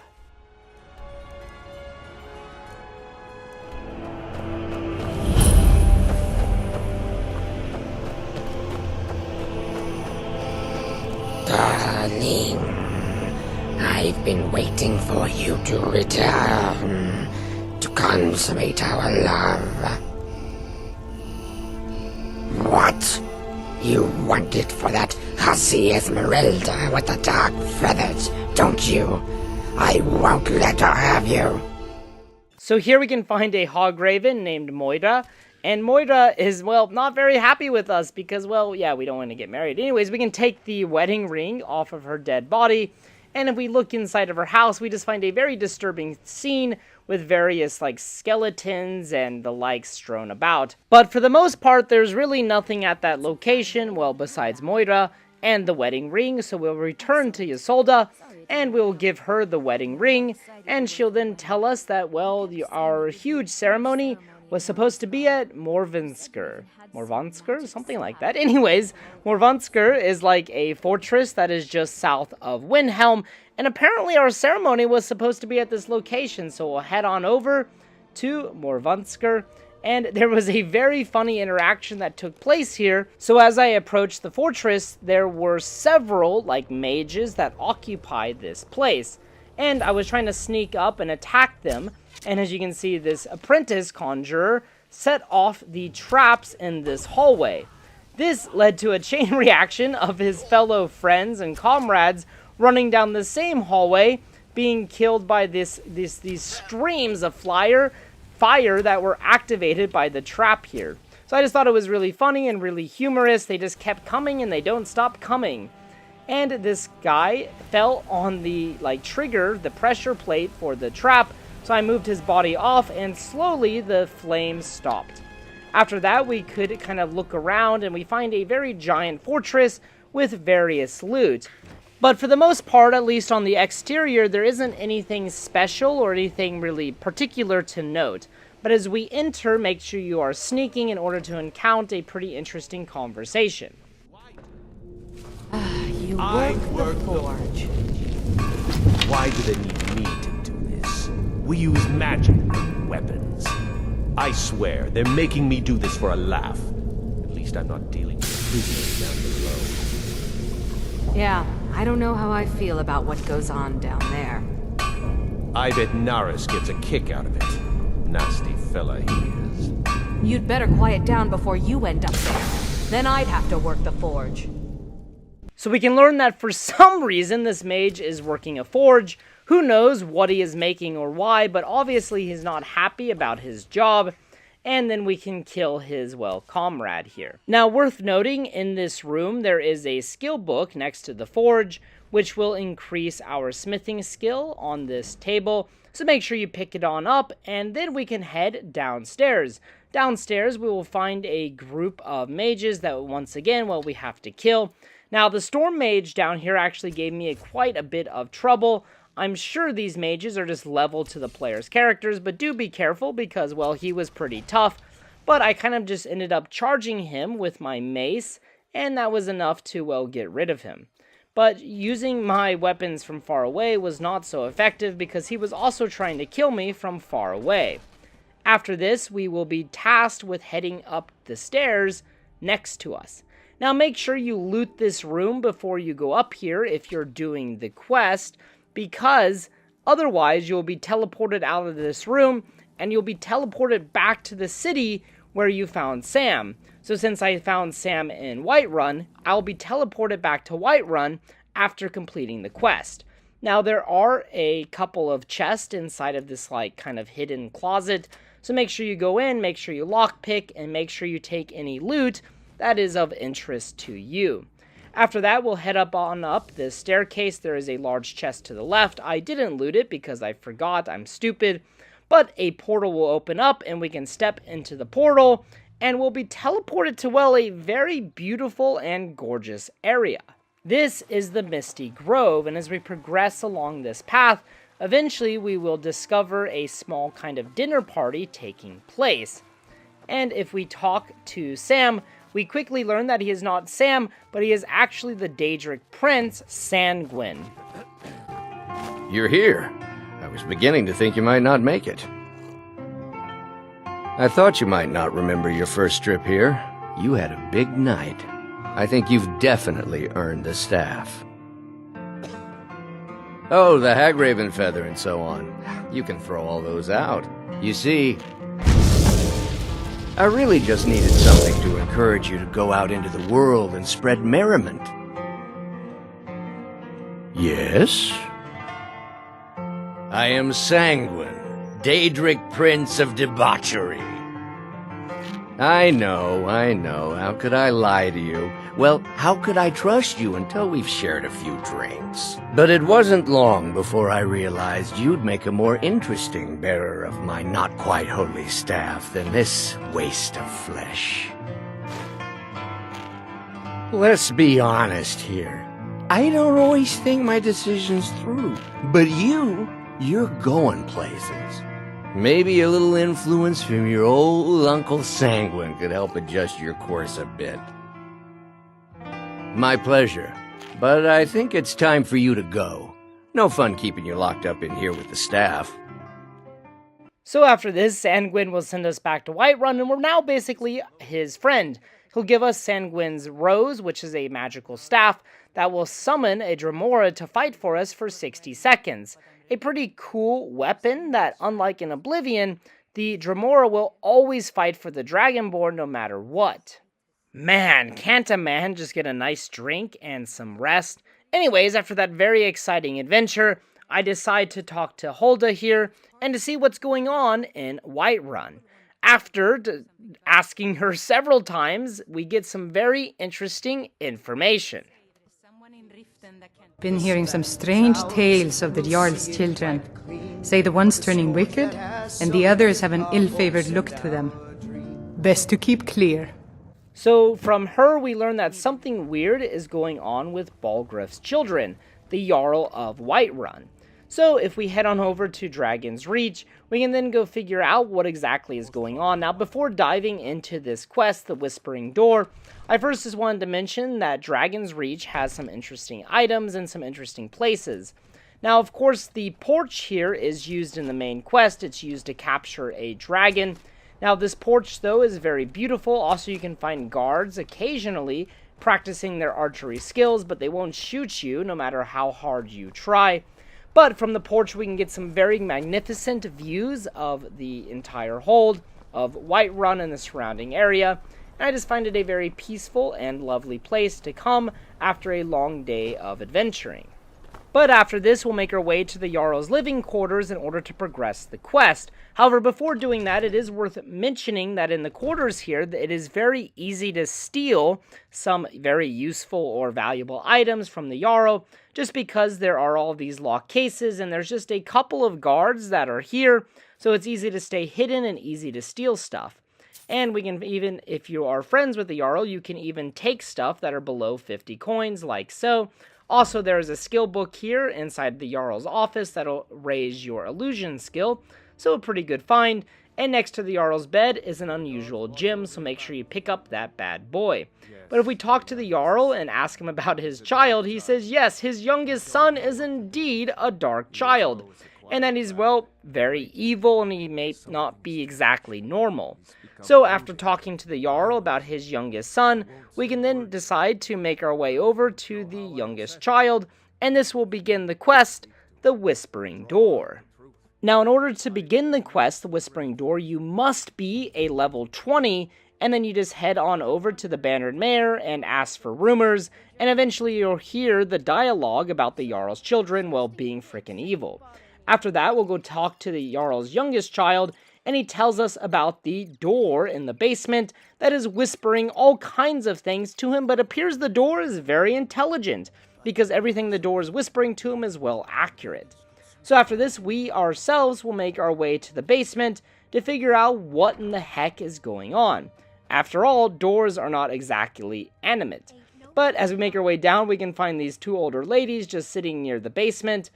Don't know why they are there, but they're just enjoying some bread. And then we can find the whispering door with blood all over it, which is pretty intimidating if I do say so myself. But after talking to the door for a while, we find out that the door is very excited to meet us because, well, we are much more powerful than the youngest child of the Jarl. And basically, the door will tell us that we need to get inside. In order to get inside, we must steal the key from either the Jarl or Farengar. But since the Jarl is sleeping, it's probably the easiest to just steal the key from him, so that is what we'll do. So we'll head on over to the Jarl's living quarters once again and talk to the youngest child. At this point, we don't know where the key is, but upon talking to the youngest child, Neclear, for a little bit, he'll tell us that the key is on his father, or is on Farengar. Now, I really like Farengar. He's actually a pretty chill dude, so I don't really want to steal from him and get him in trouble. And like I said, the Jarl is sleeping, so let's go take the key from the Jarl. So after talking to the youngest child, we'll make our way over to the Jarl's bedroom, and we have, well, a more than 50% chance to steal the key. So I like those odds a lot. We take our chances, and, well, it is a success. This coin flip, though, only 59%. After that, we'll head back on to the Whispering Door, and we will open it. After this, we learn that, well, the Whispering Door is actually the Daedric Prince, Mephala. And this blade inside is, well, very scary, because if you kill people that trust you with it, the blade gets more powerful. So if you kill people that you are friends with, or if you kill companions, the blade will gradually get more powerful. And this obviously turns people, well, crazy throughout the history of Tamriel. Now the blade is in our hands, so we'll see what we do with it. But it is a very useful weapon to have during the Dark Brotherhood questline, because it might involve killing people that are, well, your friend or people that trust you. And also worth noting, next to the blade is this book, Admonition Against Ebony, which is just a dire warning against the use of the ebony blade, and it pretty much tells that if anybody is reading this that isn't the Jarl or Farengar, that they should just leave the blade behind because this blade is incredibly dangerous. However, we do not take this warning to heart, and we will indeed take this blade for use later in our playthrough. But after picking up the blade, that will finish the quest, the Whispering Door. So you can do whatever you want with the blade. You can either just toss it in your storage chest and it'll be lost to time, or you can use it, turning it into a very powerful, yet kind of very sad and tragic weapon. Alright everyone, I hope you all enjoyed this episode of Unexplored Skyrim, Whiterun. This was a very special episode and by far my longest episode of Unexplored ever. Previously, my longest episode was about Randall Clark, who is a very famous survivor in Fallout New Vegas. But this video was a little bit longer, about twice as long, but I had a ton of fun making this video, and I hope you enjoyed watching it. Thank you so much for watching, or just selecting parts that you thought were interesting. I hope you learned something new about Whiterun. Obviously, I could not cover everything there is in Whiterun, but I felt like this is a very good video that covers Whiterun in depth. So I hope you enjoyed it, I hope you learned something, and at the very least, I hope you're able to have some nostalgic memories about Whiterun. Alright guys, let me know what you thought of this video, of this long form video in the comments section below. If you have any recommendations for future ideas or future videos, please place them in the comments section below. And, as always, until next time. I'm sure you know well.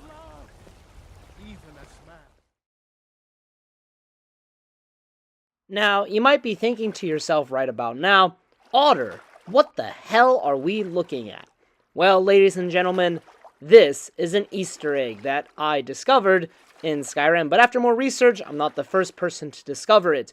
However, I might be the first person to realize that you can reach the Imperial City through Whiterun. Originally, this video was going to be part of another project, but for now, here it is. I thought it was really interesting, and I had a lot of fun exploring. So, let's dive into it. This is the Army of Otters, and welcome to Unexplored Skyrim. Now, I'm sure many Skyrim players are familiar with this glitch. Now, it is usually used in order to access the treasure chest underneath Skyforge, but you can actually use it to explore the entire map. In order to do this, come over to the western part of Whiterun, find this little house, and there's like a little ledge next to it. Jump on the roof, then kind of side jump your way to the very top. Once you're on the top of the house, make sure you save, because this next jump is a little bit tricky.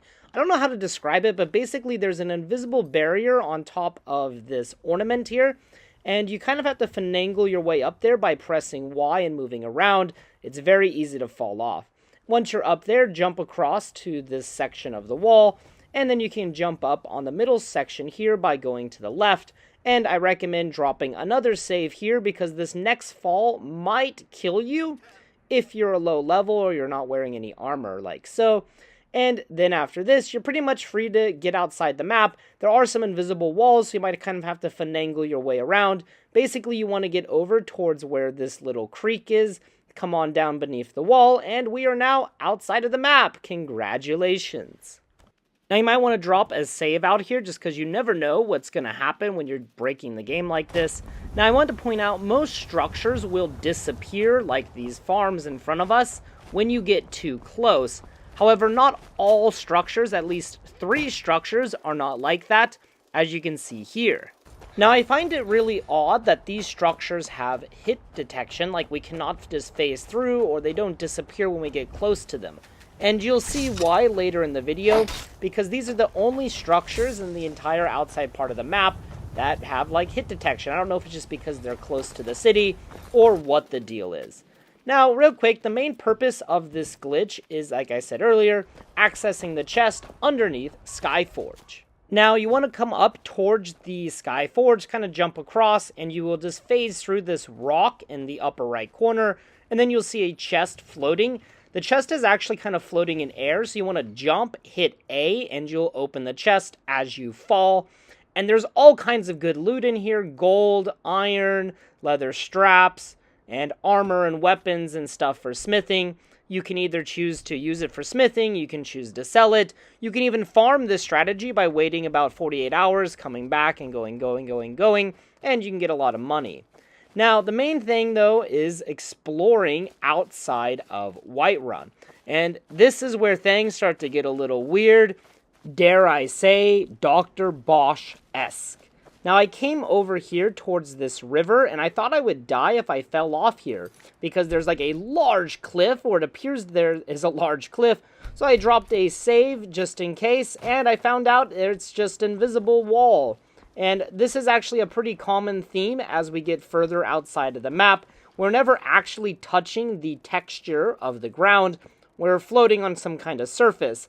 Now, this can, at times, make it a bit hard to navigate, but at the same time, it actually makes it pretty easy, because mountains that we normally couldn't just walk up, well, we can now walk up, because there's always at least some way. Also, there's all of these floating trees, and just kind of weird how the map was developed, I thought. I just never thought that this would exist as you get further and further from Whiterun, but yet, here we are.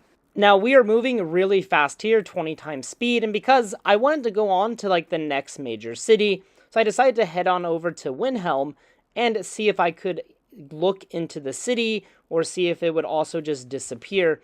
And as you can see, we made our way over to Windhelm pretty easily, actually, I must add. And as we approached, all of the structures started to disappear once again.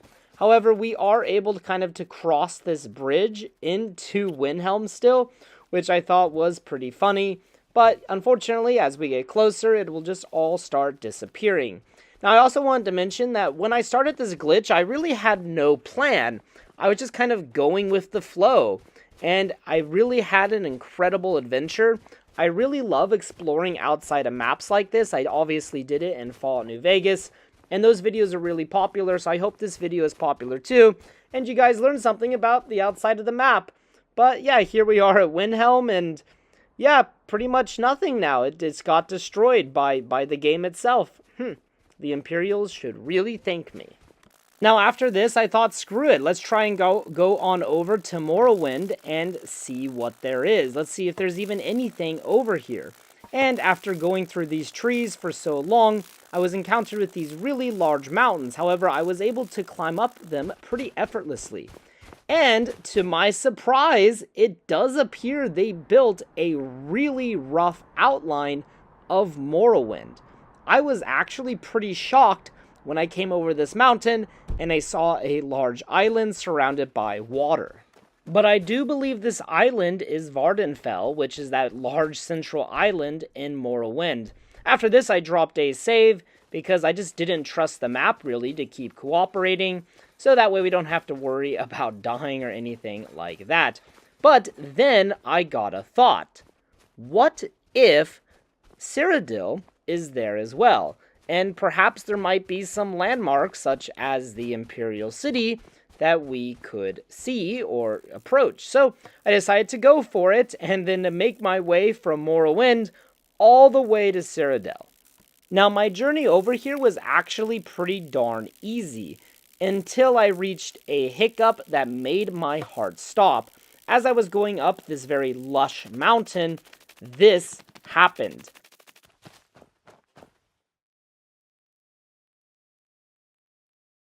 As I plummeted to my death, I panicked until I realized it was water. I was actually about to save my game and attempt to save before I hit the ground, kind of like in Fallout New Vegas or Fallout 3, you can do that to prevent fall damage. However, I don't know if that works in Skyrim, and I'm glad I didn't have to find out. There was a nice pool of water that captured me. Now, this pool of water is really weird because if we swim to the edge, we teleport all the way back to the top of the mountain. And here I decided to save because I hadn't saved in a long time, which is why my heart stopped so badly when I fell. And I don't know why this exists, but it's really kind of cool. I can just fall into the water, I can swim, and then I can swim to my right, and, well, I don't have to worry about it. It's pretty freaking cool. Now, I was swimming for quite a long time. I kind of wasn't paying attention, and then I saw it. I looked to my right, and I saw a giant stick pointing out of the ground. And I thought that this was probably the Imperial City. I looked at my map just to make sure, and at this point we are south of Riften, so we are on about the border between Cyrodiil and Morrowind. So now we just have to find a way to get over to that tower, which would be easier said than done, because eventually everything turns into this endless sea. As I swam further and further, eventually I noticed that it all turned to water, so I went up on land one last time in order to wait. Because you cannot wait in water, but you can wait on land, and I wanted it to be daytime so I could see better. Then I looked at my map one last time, and I was getting ready for the swim of a decade. I was going to swim all the way over to the Imperial City from the border of Morrowind and Skyrim.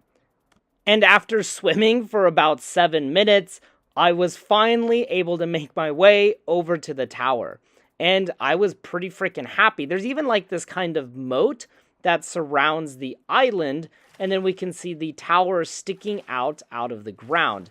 And as I said before, I'm pretty convinced that this is supposed to be the Imperial City, just some kind of Easter egg thrown into the game by Bethesda. However, as to my knowledge, I don't think this is visible anywhere from Skyrim without like glitching the game like we have here. So this is kind of a really funny thing that Bethesda threw into the game. And also, I just wanted to add, I was really impressed by how much detail there is outside of the playable area. And we did all of this by glitching outside of Whiterun. And even just leaving a city that has a loading screen, the outside world is still pretty detailed, even if it is pretty darn glitchy. Now, the only thing is, as I tried to approach the tower, it actually will disappear like every other structure when you're out of bounds. So, unfortunately, we cannot get much closer than this, because it will just vanish into thin air. I saw it vanish and it kind of scared me, and I was like, oh my god, where did it go? But I just swam backwards a bit and then it reappeared, and all was good in the world. Alright guys, I hope you enjoyed this episode of Unexplored Skyrim. Kind of a different and unusual episode compared to normal episode, and actually this video was originally supposed to be a part of a longer Whiterun video, but that video has been interrupted twice now. First by the Oblivion remaster release, and then also it was interrupted by this video because the glitch was going to be a part of the Whiterun video. However, it ended up being much longer than I anticipated, so I decided to make it its own video. Alright guys, let me know what you thought in the comment below. Do you have any cool experiences exploring outside of the map? Also, if you have any recommendations for future locations, future places, please drop them in the comment section below. And as always, until next time. Hello everyone, the Army of Otters here, and welcome back to Unexplored Skyrim. Today we're going to be checking out Puzzling Pillar Ruins along with Necromancer's Bluff. Now these are two unmarked locations within the game. However, I want to say Puzzling Pillar Ruins is a really awesome location, and when I found this I was really excited. I just thought it was really cool, and it's something I really have zero memory of, so I don't think I've ever stumbled upon it before. So I learned about this really cool kind of unmarked area. So this is Necromancer's Bluff, and Puzzling Pillar Ruins is just south of it, but it's pretty much west of Whiterun and east of Rorikstead. Now as you approach, you will find these like kind of stone ruins, and also there was a hooded skeleton. I've never really noticed a hooded skeleton before. I thought it was really cool, but upon killing the skeleton, the hood just disappeared, so I thought that was kind of disappointing. But either way, he looked like a badass. After that, if we keep going kind of south here, we will find more skeletons. Obviously, this is probably where Necromancer's Bluff is. We'll make our way up the rest of the hill, and yes, we can find a dead necromancer, or conjurer actually, not a necromancer, conjurer, probably killed by those skeletons, and he also has a skill book on him and some spell tomes. So check it out, see what you get. Now there was a saber cat nearby, kind of just minding his own business, but I decided I would go ahead and shoot him anyway, and he ran up here and then I killed him. And after that we can head on over to Puzzling Pillar Ruins. And here we can find this kind of cage and then some pillars above us, and we'll notice this very kind of classic Skyrim puzzle. And then there's a switch. Now I do want to say, do not pull that switch. It might not be booby-trapped, but the trap only resets once every 30 in-game days, which means you would have to wait 24 hours 30 times in order to reattempt the challenge or the puzzle. So I highly recommend saving just in case you make a mistake. Now, the answers to the puzzle are behind the pillars. So just make the pillars face the direction, like that is front. This elk decided to run in and scare the shit out of me. I can't believe that scared me, but it did. Now, at first I was a little bit confused which way is front, but yeah, just kind of face it the same way as the pillar is facing. So like this first pillar is a whale, so I'll face it like that. Now, the other two pillars are like in bad shape, or the answers kind of collapse, but it's still near it. This one is a eagle, so we'll switch it to the eagle symbol. And then at the other pillar, we can find it kind of just lying, just like that one. And the answer is a snake, so we'll switch it to a snake. Pretty easy, pretty typical Skyrim. Just don't make a mistake, because that would suck. After that, we'll get that switch or the handle, and it opens the cage. And in the cage, we can find a chest and a skeleton. This poor lad probably got trapped down there by someone. Anyways, inside the chest, we can find a destruction skill book, which is pretty good, some gold, and a potion of minor healing.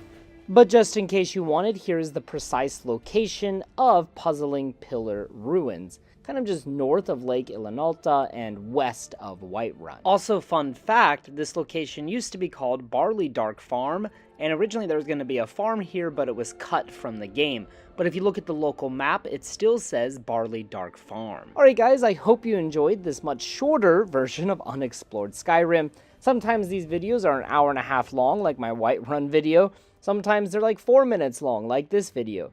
Either way, I hope you guys enjoyed, and I hope you guys were able to learn something new about Skyrim. I know that I certainly learned something new. Alright guys, if you have any recommendations for a future video or future location, please post them in the comments section below. And as always, until next time.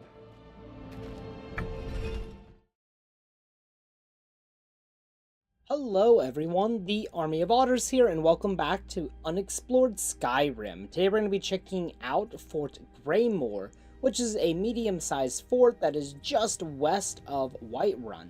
Now, the first time you come here, you'll likely find that it is occupied by bandits. However, after clearing out the bandits or doing the Civil War questline, it'll either be occupied by Legion or by the Stormcloaks. Now, there are some interesting things in the surrounding area as well, so let's go ahead and check out Fort Greymoor. And as I said earlier, and as you can see here on the map, Fort Greymoor is just west of Whiterun, kind of near where you fight that first dragon during the main quest. Now, if you approach from Whiterun, you'll find this destroyed house with some like dirt and plants inside, obviously a bit overgrown. And as I was approaching Fort Greymoor, I found these two farmers. This is a random encounter in the game where these two farmers claim to have had their house and farm destroyed in a dragon attack, and you can offer them 5 gold to help them out. A pretty low amount of gold to help out these poor farmers. Then after that, as we approach Fort Greymoor, we will find all of these kind of defenses on the outside, and we can shoot, obviously, arrows at the highwaymen, but this just forced them all out of the fort and made them to come and try and attack me. So a long battle ensued between me and these bandits, and yeah, ultimately I won. I just kind of kept retreating and then shooting and retreating and shooting, and eventually we could make our way into the fort, where there was a bandit who did a lot of running. I could not hit this guy to save my life. He came on down that staircase, came on down that staircase, and then he ran across the entire field, and he tried to hit me. Well, he did hit me, actually, but not before I was able to kill him. After that, we can find some, like, pens for animals. In that drinking trough there was a bottle of mead. Perhaps the bandits here were trying to get some animals drunk, who knows? But then we have a blacksmith forge and stuff like that. Now, I'll be honest, there really isn't a whole lot on the outside here. However, we do have this bandit that is dangling on the outside. I don't know if the bandits that are here now put him here, or if he was put here by Imperials, but you can actually loot his body, and he had a lockpick and some gold on him, so not too bad. Now, you can get some very beautiful views of the surrounding area from these kind of high up places, as you can see here, and obviously somebody was enjoying a bottle of mead and playing their flute. Now, as we come into this top tower, there really isn't a whole lot. There was some gold on top of a crate. There's also a chest with random loot. As we enter Fort Greymoor, we will find a kitchen to our immediate right, and if we listen carefully, we can hear one of the bandits talking about paying off his bounty, and how he wants to walk into the city once again as a free man. However, I end those dreams by shooting him with an arrow. After that, we make our way to the bottom area, or like basement or cellar, and we find like this little river or this little area of water. Now, initially, I thought this water was kind of like a well. There's all of these buckets down here, so I figured like this would be where the soldiers get their water. However, that's not very accurate, and this thing actually is really puzzling. We'll talk more about it later, though. But as you come back up out of the cellar, be careful of several traps. Now, at the top of the stairs here, we can find some makeshift toilets, which I thought was just really cool attention to detail. 3 stalls, 3 buckets for all of your, well, needs. After that, there is a chest underneath this table, which we can pick, and there's also a burnt corpse inside of this cage. How unfortunate for that individual. After that, we can make our way back towards the entrance.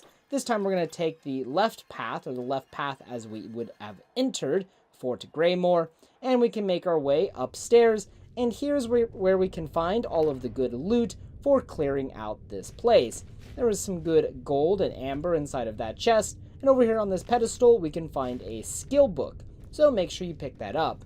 Over here we have a bedroom, which would probably have been like the captain or the leader of this area, but we can only find a corpse now. And after that, we've pretty much cleared out the main hold of the fort. However, there is still the Fort Greymoor prison.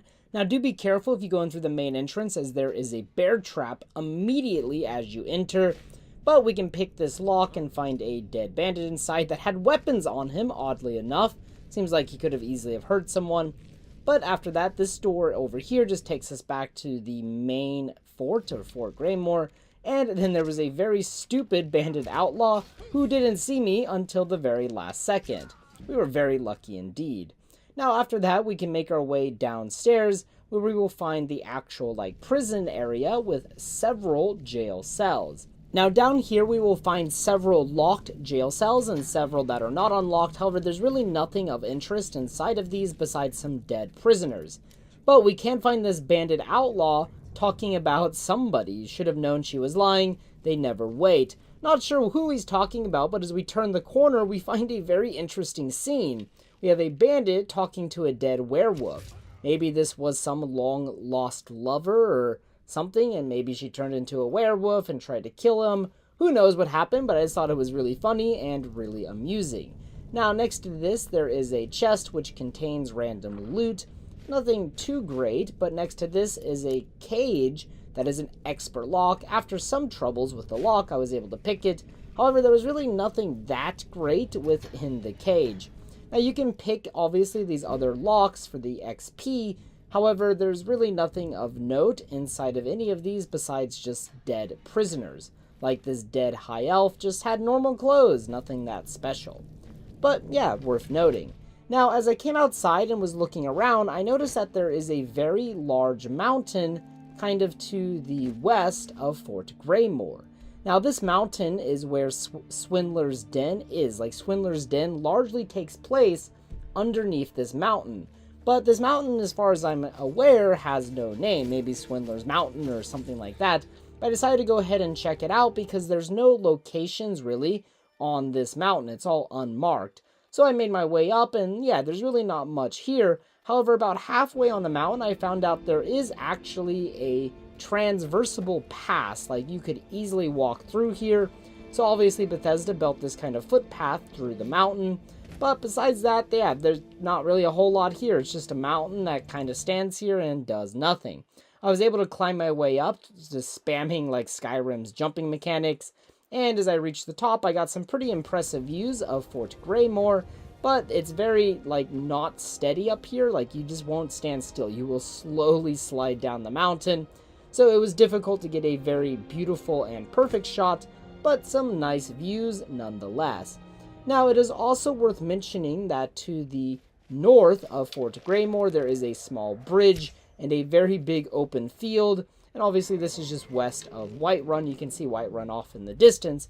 Now, I did have a random encounter with a dragon here, and it was actually pretty freaking cool. As I approached, it turned out that this dragon was much less interested in me and much more interested in a nearby giant, which I really like because for whatever reason, I struggle to fight giants a lot more than dragons.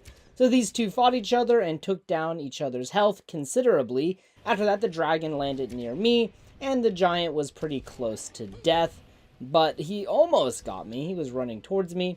But yeah, after that I could take the loot off the dragon and the giant, so hey, thank you guys for the fight. Now, as we come up over here to the south of the bridge, we can find this small creek that just kind of flows into the ground, and we follow this creek up, we find out that it's coming out of Fort Greymoor. In fact, this creek serves as kind of a back or hidden entrance into the fort.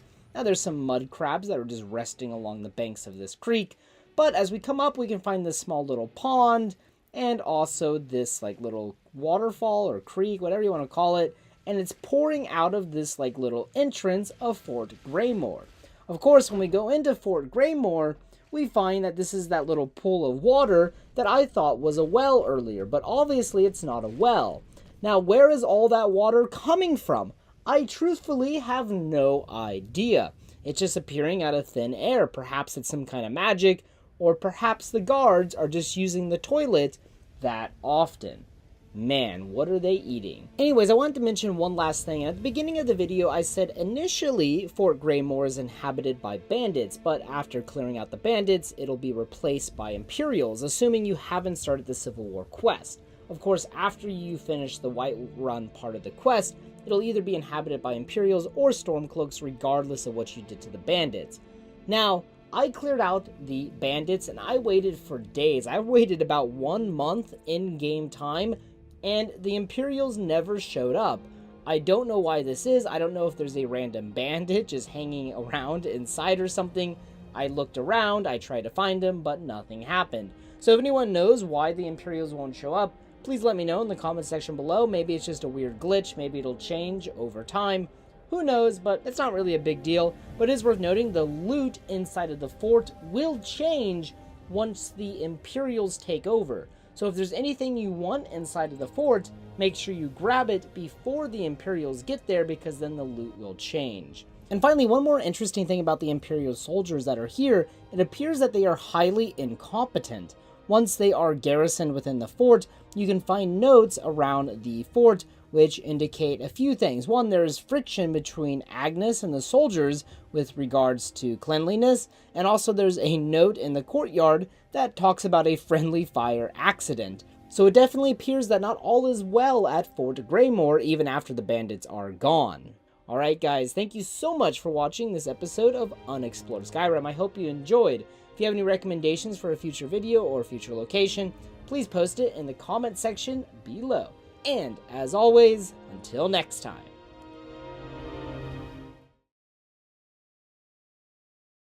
Hello everyone, the Army of Otters here, and welcome back to Unexplored Skyrim. Today we're going to be checking out Halted Stream Camp. Now this small camp and small mine just north of Whiterun might be one of the best locations in the entire game, and we'll get into why that is later in the video. But for now, this was actually recommended to me by the Real Red Ace, who mentioned that there's a ton of mammoth tusk here, which are useful for the quest with Ysolda, where we have to get her a mammoth tusk. And here you can see the location of Halted Stream Camp, which is just, again, north of Whiterun. Now, Halted Stream Camp is inhabited by a gang of bandits, so make sure you're ready for a small fight. As I approached, they saw me. I was not able to sneak up on them, but I just used my bow and arrow to swiftly take care of all of them. This was actually a pretty easy fight because most of them were lower leveled bandits, at least on the outside. Now as we come up here, there is a locked chest underneath this wooden platform, so go ahead and pick it, see what's inside. Up here on this platform, I thought this was some cool environmental storytelling. We had a bucket I accidentally picked up with arrows in it beside a chair. I just figured somebody was here shooting arrows off in the distance. Maybe they're shooting at mammoths, because over here we have a very kind of gruesome sight where someone obviously gutted a mammoth, and well, there's nothing left but his skeleton. Then over here we can actually kind of come up above the mine. There's not a whole lot up here, but it's pretty cool, pretty, and there's a grindstone and some barrels with random food inside of it. And then as we enter Halted Stream Camp, do be careful because there is a pressure plate right in front of me, which I carelessly stepped on. Thankfully, it did not alert the bandit over there, and I was able to kill him pretty easily. Now, inside of here, there is a notable 16 iron ore veins, along with 1 corundum ore vein. Now, those 16 iron ore veins are extremely useful, especially if you want to work on your smithing skill. And as we'll see later in this mine, there's a very useful spell book. Now, besides where we shot that bandit, there are some potions that we can pick up. And as you saw on the bandit's dead body, there is a key which will unlock that door. But it's only a novice lock, so perhaps you just want to pick it because it's easy and for the XP.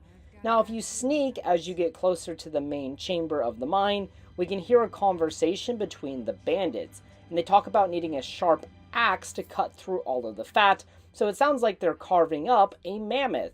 But how do these measly bandits kill all of these mammoths? Well, we will find out later. But for now, they have to fight me and Lydia, and really, they don't stand much of a chance. After killing them, we will loot all of their bodies. Do note that on the ground there is oil, so you can set it on fire, which would make the fight even easier. Here's more mammoth tusks. There are so many mammoth tusks inside of here. You can pick them up and sell them and, you know, make some caps if you want. There is a dead mammoth in here as well. How did they get it down here? I don't know. Over here on this table is where we can find transmute mineral ore. This is, in my opinion, one of the best spells, if not the best spell, in all of Skyrim. This allows us to turn iron ore to silver ore and silver ore to gold ore. This is very useful for working on your alteration magic, enchantment, smithing, and speech skill as you sell everything that you make. There's also a large chest here with all kinds of goodies inside of it, so make sure you check it out. After that, we can follow the rest of the cave, and again, be careful because there's a trap here with this mammoth skull, pretty darn intimidating. And as we come outside, we see how these bandits are killing all of these mammoths.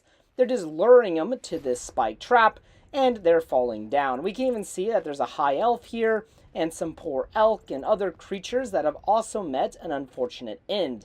Now, there are some coin purses outside, so definitely make sure to pick those up for some extra gold. Now, while we cannot climb out of this pit, you can fast travel from it, making for a quick exit. Otherwise, you have to make your way back through the mine. And there you have it, Halted Stream Camp. A pretty small location, but with some fantastic mining and a really amazing spell book. It is worth noting that transmute mineral ore can only be found in 2 locations. Here and Ansylvand Burial Chambers. I hope I said that right. Alright guys, I hope you enjoyed this short little video, and let me know what you think in the comment section below. Do you ever use transmute? Now, if you have any recommendations for future videos, future locations, future ideas, please post them in the comment section below. And, as always, until next time.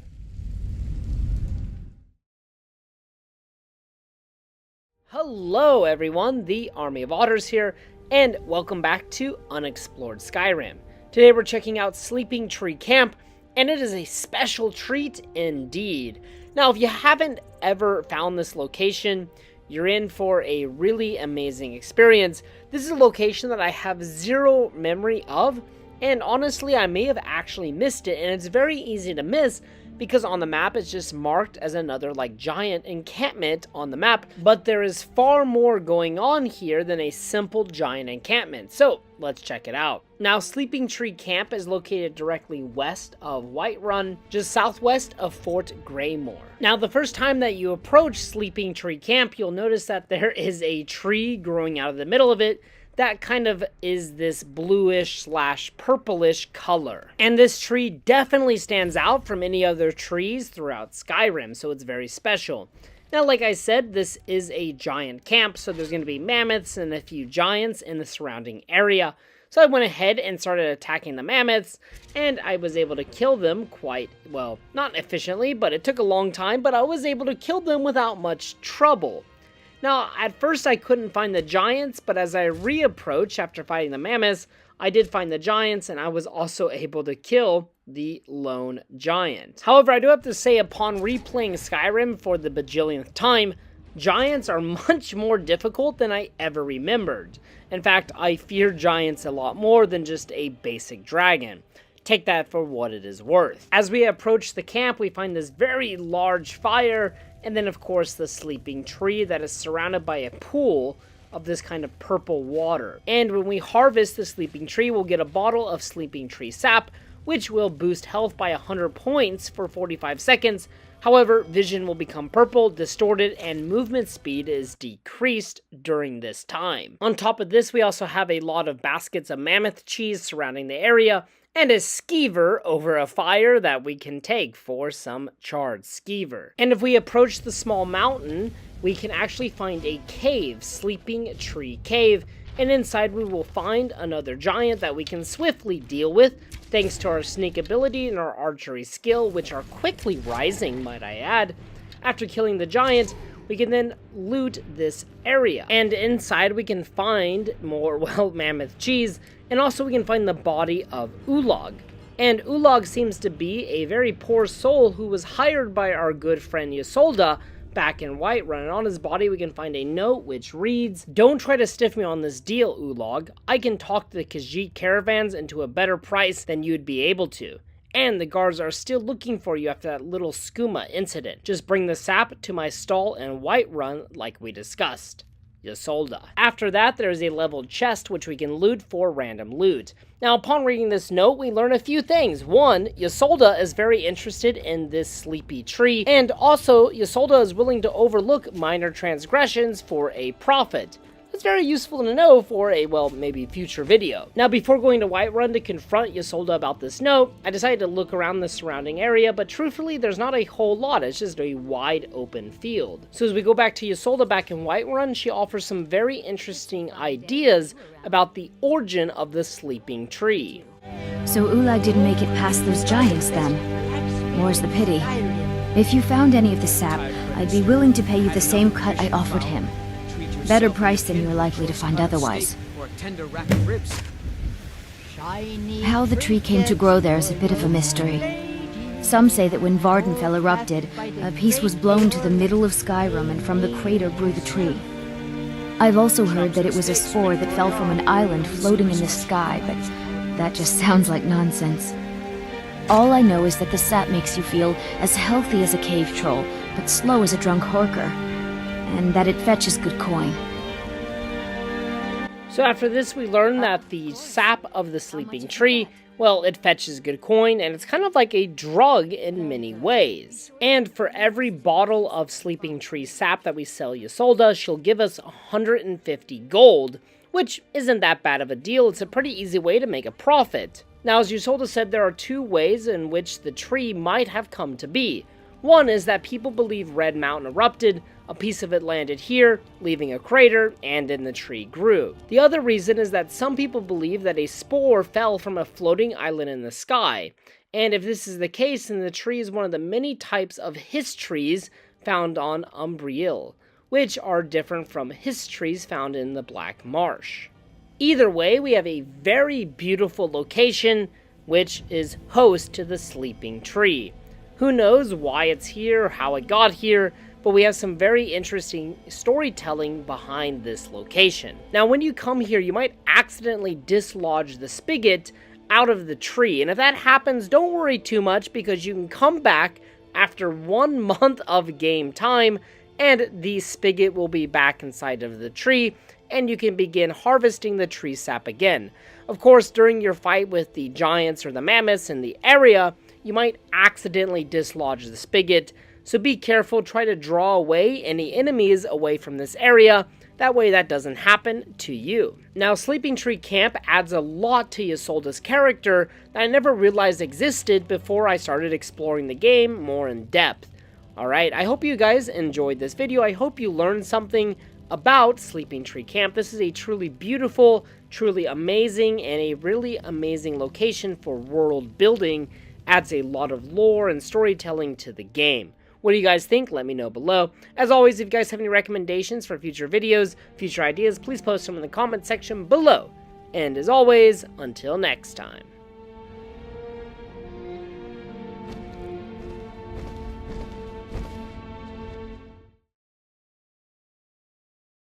Hello everyone, the Army of Otters here, and welcome back to Unexplored Skyrim. Today we're going to be checking out Morvunskar, which is a kind of medium-sized fortress, and Morvunskar might be one of my favorite areas in all of Skyrim, and you might be asking, wait, why is that, Otter? It's just another boring old copy and paste fort. Well, my answer to that is not quite. It's actually home to one of my favorite quests in the entire game, A Night to Remember. Now, A Night to Remember isn't started at Morvunskar, but it ends here, which makes the location special. Now, in order to start A Night to Remember, you first need to be at level 14. Once a level 14, you will eventually encounter a man by the name of Sam Guvini, and he will spawn in any random tavern in Skyrim. Usually, the one that he spawns in will be the closest one that you reach level 14 at. So, for example, I reached level 14 near Whiterun, therefore he spawns in the Bannered Mare inside of Whiterun. And here's the location of Morvunskar on the map, just southwest of Windhelm. Pretty easy to get to from Windhelm, even though I haven't discovered Windhelm at this point on this playthrough.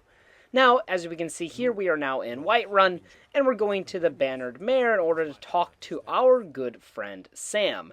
And Sam will just be sitting at the bar, having himself a nice piece of bread, and drinking maybe some wine or ale, who knows what. But if we talk to him, he will challenge us to a drinking contest. So we'll say we accept your challenge, and he says that he has a special brew. After a few drinks, he will say, hey, I think you're gonna win, just one more drink, and we win. So we'll take that last drink, but then he says, hey, you don't look so good. The screen goes black, and we wake up in Markar. Specifically, we wake up at the Temple of Dibella. And according to Sena here, who's kind of like a priest, apparently we trashed the place. We had some kind of party here, you and Sam, and, well, there's all kinds of trash about. So we have to go around and collect the items that we littered, or we can persuade her, or we can pay a fine for the damages. But it's much easier just to go around and pick up all of the junk, and then go back, and she'll pretty much forgive us for our small transgression, breaking into her temple and trashing the place. Very kind soul, I have to say. After this, she gives us a hint that we came from Rorikstead, and if we talk to Ennis here, he tells us that apparently we stole his goat and sold it to a giant, which is really bizarre. So once again, we can either pay a fine for the damages, or we can go recover poor Ennis's goat. I chose to go rescue his goat from the giant. Now, if you can't tell, this quest is kind of like Skyrim's version of The Hangover. Obviously, Sam got us very drunk, and we went on some kind of epic and unbelievable adventure across Skyrim, and it's just so unfortunate we cannot remember it. After that, I headed up to the giant, whose name is Grok. Hope Elon Musk isn't mad about that one. But anyways, we go ahead and kill Grok, and we will take Ennis's goat back. There was also a dragon just flying around in the background, just kind of watching me do stuff. Anyways, here's the goat, and then you just run back to Ennis, and the goat kind of follows you, or you can just run back as fast as you can, and then wait, and the goat will magically appear, like so. After that, we give Ennis back his goat, and he's like, oh, happy day. He's kind of interesting character, but anyways, he then tells us that he doesn't know much else, except that we were talking about a certain Ysolda back in Whiterun. And apparently we bought a wedding ring from Ysolda, and that we owe her a lot of money. So our next stop is back to Whiterun, where we talk to Ysolda, and, well, she seems a little bit irritated by our actions. She seems kind of impatient, and upon talking to her, we find out that we did purchase a wedding ring from her for a very, very expensive amount of money. 2,000 gold, to be exact. I have no clue what ring in Skyrim is worth 2,000 gold. Anyways, after that, she'll tell us that our fiancé is apparently at Witchmist Grove. And this grove is just east of Morvunskar, obviously the fort. And here we can find a Haugraven named Moira, and apparently this is our fiancé. This is who we are supposed to marry. But we tell her that we don't want to get married, and then she mentions someone by the name of Esmeralda, and that she won't let Esmeralda take us away from her, so she's going to elect to kill us, but not before we kill her first. Obviously don't know who that Esmeralda is, don't really care, but we get the wedding ring back, and we go back to Ysolda. And she has some very important information for us. Excellent. Sorry it didn't work out. I know how excited you were for the wedding. You kept saying it would be a huge ceremony at Morvunskar. You said you even had some magic staff that would handle all of the guests. So after that, we can head to Morvunskar, and she also mentions a staff that we will find later in the quest. A pretty cool staff, if I do say so myself. Now, as I approached Morvunskar, there's a very interesting trap here, and I had a very funny sequence of events as all of these mages ran into the trap, which was activated and continuously activated by the dead body of the first mage I killed. So they all just kind of walked right into the fire, they walked into my arrow, and yeah, I was able to kill them pretty effortlessly, so that was very kind of them. Now, this initial fight might normally be a bit difficult because there's so many mages, but for me it was pretty easy. Here's the dead mage on top of the trap, or on top of the pressure plate. Just pulled off his or her dead body, and the flame stopped. Pretty easy. After that, you can head up to the main section of the fort, but truthfully, there's not a whole lot out here. There is a treasure chest, along with random food and other loot scattered around on tables.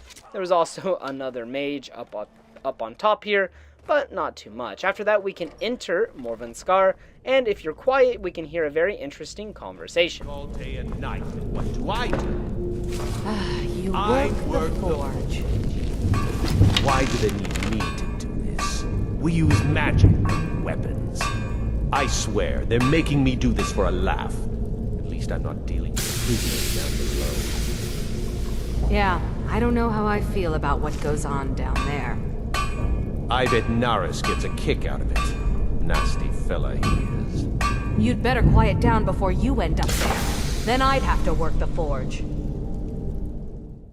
After that, I unleashed a surprise attack on these poor mages, but we can see that for some reason, one of them is being forced to make weapons or to work the forge. Don't know why, perhaps they're selling them, who knows. But next to it we can find a table, and there's a book on the table which will increase your smithing skill. Pretty good. Also on this floor there's like a kitchen with like a tanning rack, but really nothing much in here besides food. And then we can make our way deeper into the fortress. Now as we go further in, there will be some pretty powerful mages, so do be a bit careful. On the table to the left here we find some bottles of wine and some gold, so make sure to take the gold and the wine for a good time. Then we can kind of come into this large central chamber, and this is where we can find our dear friend Sam. However, we're going to want to first kill all of the mages. Now, the Storm Mage in here, or the Storm Wizard, actually gave me a lot of trouble. He actually killed me once. I just cut it so you don't have to see me failing. But do be a little bit cautious in how you approach this fight. After this, there's this kind of like part underneath the staircase, and there's two chests at the end, a strong box and a chest to be exact. And this will just contain random leveled loot, so definitely make sure you come in here and see what you can get. After that, like I said, there's like a staircase, and if you go up the staircase, we can continue the quest, A Night to Remember. A portal will open up next to this throne. It looks like kind of like a throne, and if we step into the portal, we will be teleported to Misty Grove. And at Misty Grove, we have some very nice music playing, and it's a very beautiful place. The lighting is beautiful, there's a nice little creek, and then if we follow the path, we find a nice dinner party and our good friend Sam. However, well, maybe for the better or for the worse, we quickly learn that our good friend Sam is not our good friend. He's actually the Daedric Prince, Sanguine. Oh, the Hagraven feather and so on. You can throw all those out. You see, I really just needed something to encourage you to go out into the world and spread merriment. I am Sanguine, Daedric Prince of Debauchery. So it's actually our good friend Sanguine. Anyways, this is a very amazing quest that ends in a pretty awesome finale, at least in my opinion. We also get a pretty epic staff that is a pretty decent weapon, especially early on in the game. Also, interestingly enough, followers can wield and employ the Sanguine Rose as well. Also, unlike in Oblivion, the Dremora will always fight on the side of the Dragonborn. Apparently, in Oblivion, there was a chance that they wouldn't. And after that, we will finish the quest, A Night to Remember, and we'll be teleported back to the tavern, which we started the quest in, wherever that might be. But I wanted to continue exploring Morvunskar because we're not done yet. Now, there is this large chest in this room that will contain random leveled loot right next to where that portal is. Also, interestingly, Sanguine will sometimes spawn back in the fortress. The first time I came back, he wasn't here. I waited a few days, came back, and he was here. Not sure what causes him to be here, but he doesn't have any special dialogue. He just has some very generic things to say, which is kind of unfortunate. As we move on to the next part of the fortress, we'll just find more mages, and fun fact, Sanguine will actually fight these mages if you lure them out towards him, and of course he's in that main central area. Now, as we move forward, we actually find a very disturbing scene. Earlier, when we listened to the mages that were working the forge, we heard them talking about that it's better than at least working with the prisoners, and that Naris is doing something very terrible to them. If we pick the lock and we're quiet, we can find out what.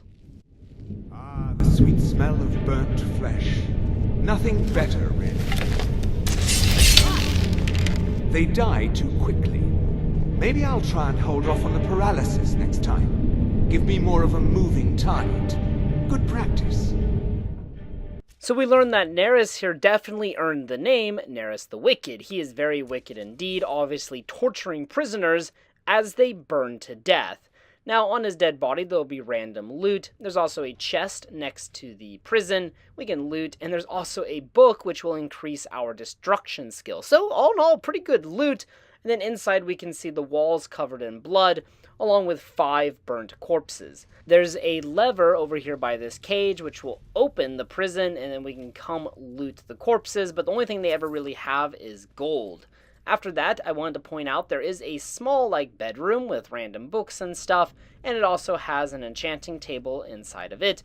But there's really nothing in here, but just thought I'd point it out. After that, there's a very large staircase, and this leads us to the exit, the quick exit. That door is normally blocked. Obviously, I had just opened it before I recorded it. And outside, we can just admire the view of Windhelm and some of the surrounding area. When it's not snowing, it is very beautiful indeed. Alright everyone, thank you so much for watching. I really enjoyed making this video because A Night to Remember is one of my favorite quests in the game. I just find it very humorous, very fun, and there's all kinds of unexpected turns that it takes. Let me know what you guys think of the quest. I hope you guys were able to learn something during this video. It's kind of the point of these videos, to explore and go to places and hopefully share things that are new to many people.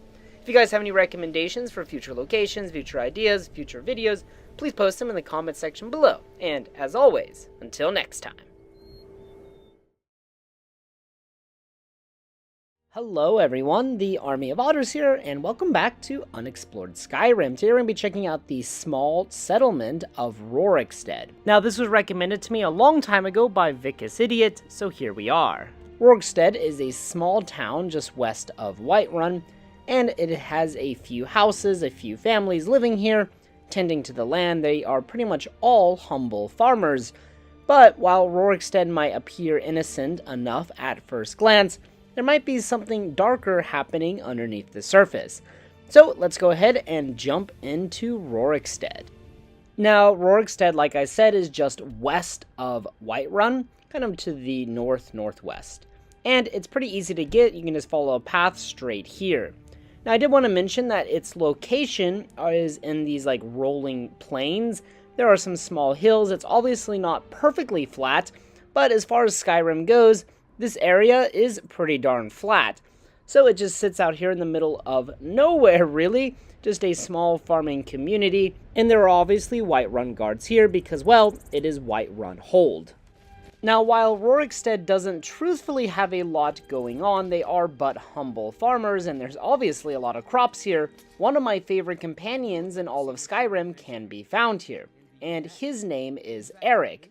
Now, Eric is a simple farmer's son. Actually, his dad runs the inn in Rorikstead, but Eric wants something more than being a farmer or owning an inn. He wants to be an adventurer. But he cannot afford to buy armor, and his dad has forbid him from becoming an adventurer, probably because, well, it's too dangerous. So we go over and talk to Eric. He will ask us that we go talk to his dad to convince his dad to let him live out his dream as an adventurer. So we'll head on over to the Frost Fruit Inn, and inside we can find Eric's dad. And if we talk to his dad, we can then convince him to let Eric live out his dream. Now, there's a few ways to go about it. You can use persuasion, or you can use intimidation, or you can just simply pay the gold to buy him armor. But while doing this quest, I was just thinking, man, if Eric were to die or get seriously injured, man, you might feel really guilty. I mean, how would his dad feel? Anyways, I decided to go ahead and give him gold in order to buy him armor, because to me at least that seems just like the best or the most moral or ethical option. So I gave him 284 gold so they could go to Whiterun and buy his son or buy their armor together. And after that, you can go talk to Eric and say, hey, your father agreed to let you become an adventurer. And, well, he'll be very, very grateful. And he will then suggest that perhaps sometime in the future, we can meet at the Frost Fruit Inn once again for a cup of ale and share some stories about our adventures. If you wait a few days and you come back, you will notice that Eric is no longer in the field.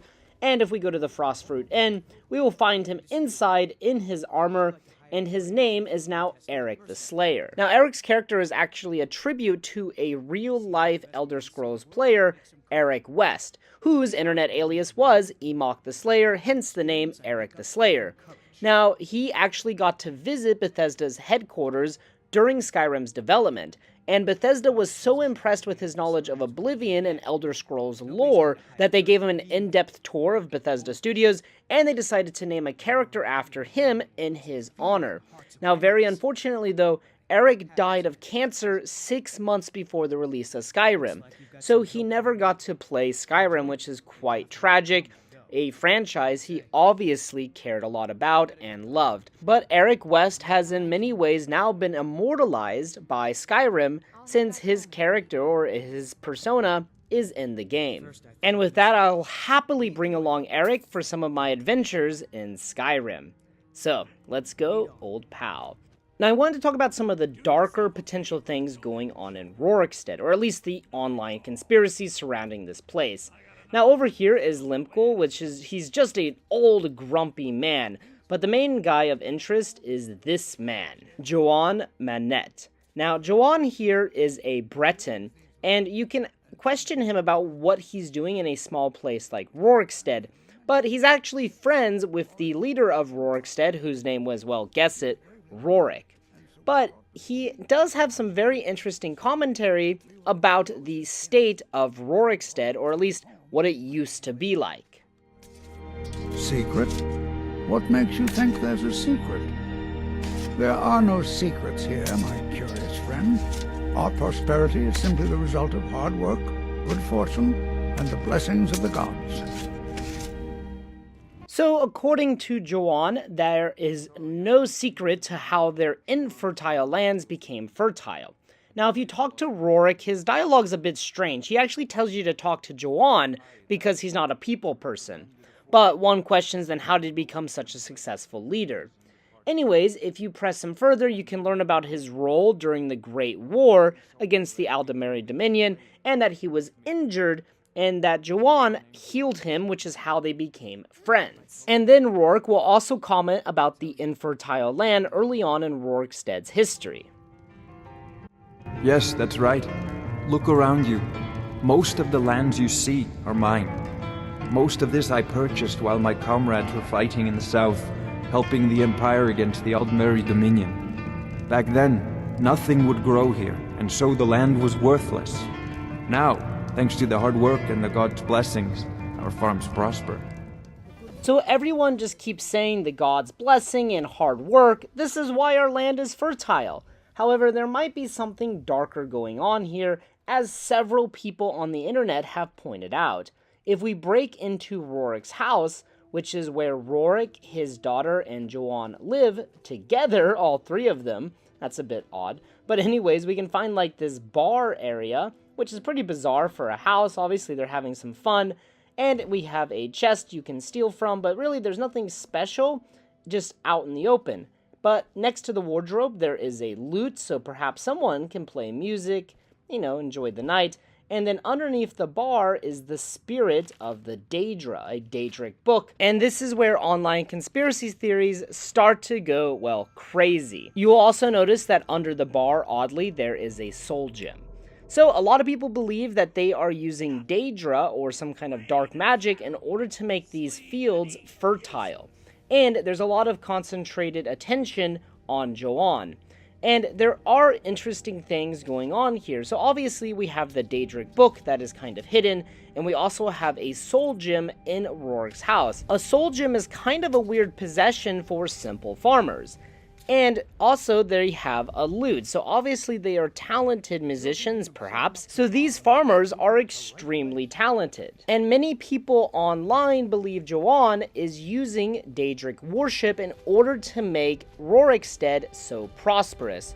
However, there might be other reasons for why it's prosperous, and I'm going to also present an argument in Joan's defense. So if we enter Limkel's house, we will find that there are no soul gems inside of it, which makes sense. Limkel is just an old man who is tending to his farm. Now, interestingly though, there is a lute and a flute inside of his house. Again, this is a very musical bunch of farmers. But besides that, there's some sweet rolls, and this is just a very typical farmhouse. So I think all of that makes sense. And if we check out the Cowflop farmhouse, which is home to Ennis and Reldith, we can find another soul gem inside of it, but there's no Daedric books or anything like that. So yeah, we have another soul gem in a farmer's house, which might seem odd at first. But Reldith is a high elf, so she does probably possess magical abilities. It definitely is not out of the realm of possibility that she practices some magic, and that wouldn't be that weird, to be quite honest. And so that only leaves Joanne, who does have the Daedric book. Well, we at least think it's his book, and also a soul gem. But he is a healer, he is a mage, he is a Breton, and Bretons are good mages. Again, it doesn't really seem that odd to me that a healer might use soul gems for whatever purpose. So the only piece of evidence we really have against him is the fact he has a Daedric book in his house, which is kind of hidden. And there is also a conversation between Rorik's daughter and Joanne, in which they talk about her wanting to know more about magic, but he tells her to be quiet. Well, obviously, in Skyrim, Nords usually disapprove of magic, and living in a small farm village, perhaps it's not good to be openly practicing magic.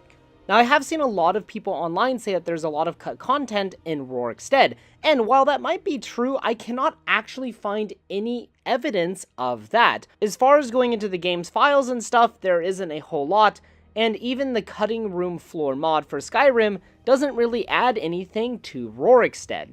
So if there is cut content here, it was probably just never started, and the devs didn't have time to get to it. For now, we will move on, and I wanted to talk about our good friend Ennis, Gleda, his goat, and also a little bit about Reldith. Now, Ennis actually doesn't have any special dialogue with the player, except during the quest A Night to Remember. I've talked about that quest a lot recently, and we'll briefly cover the part of that quest that takes place in Rorikstead. Now, Reldith and Ennis seem to be working together, however, I can't really figure out the nature of their relationship, but it just seems to be an economic partnership. She helps grow crops, and Ennis sells them in Whiterun. She can be a little bit snobbish, but for the most part, they seem like just decent people and just hardworking farmers. Now, if you talk to Reldith, she does mention that they're using animal dung, or in other words, manure, in order to help their crops grow. And honestly, that could be part of the reason Rorikstead has become so successful recently, is that they're just good farmers and know what they're doing, like using manure, something as simple as that. And like I said, if you come here during A Night to Remember, Ennis will have a much larger role to play, and we can actually talk to him a bit. However, Ennis is extremely upset with him because, as it would turn out, you and Sengwin, while extremely drunk, stole Ennis's goat, and he is very upset with you. In order to progress the quest, you have a few options. You can go rescue the goat from the giant which you sold it to, you can persuade him, you can give him gold, or you can try to intimidate him. It's up to you. I chose what I thought was the best option, and that is to go get his dear precious goat back. Now, it really does appear that Ennis loves this goat a lot more than Reldith. That's why I said Ennis and Reldith at least seem to only be economic partners. They seem to have no romantic interest in one another, which, hey, that is fine. More power to them. Anyways, we go up and we murder Grok, who is the giant, not the AI, and we will take whatever loot he has on him, and then we can rescue Gleda. And we can take Gleda back to Ennis. It's really easy, you just walk back, and if the goat falls behind, you can just wait, and then the goat will spawn next to you, talk to Ennis, and he'll kind of forgive us, and then he'll tell us that we need to go to Whiterun and talk to Ysolda. And if you're interested in that quest, please check out my Whiterun or Morvunskar videos, which I will link in the description below.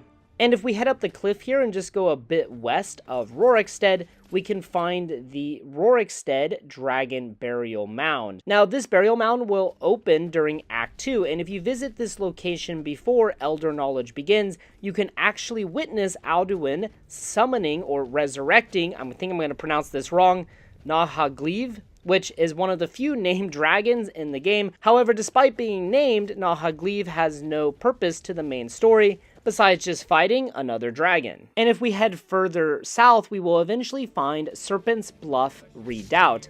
And this is a Forsworn encampment. And of course, the Forsworn are primarily in the Reach, or near Markarth.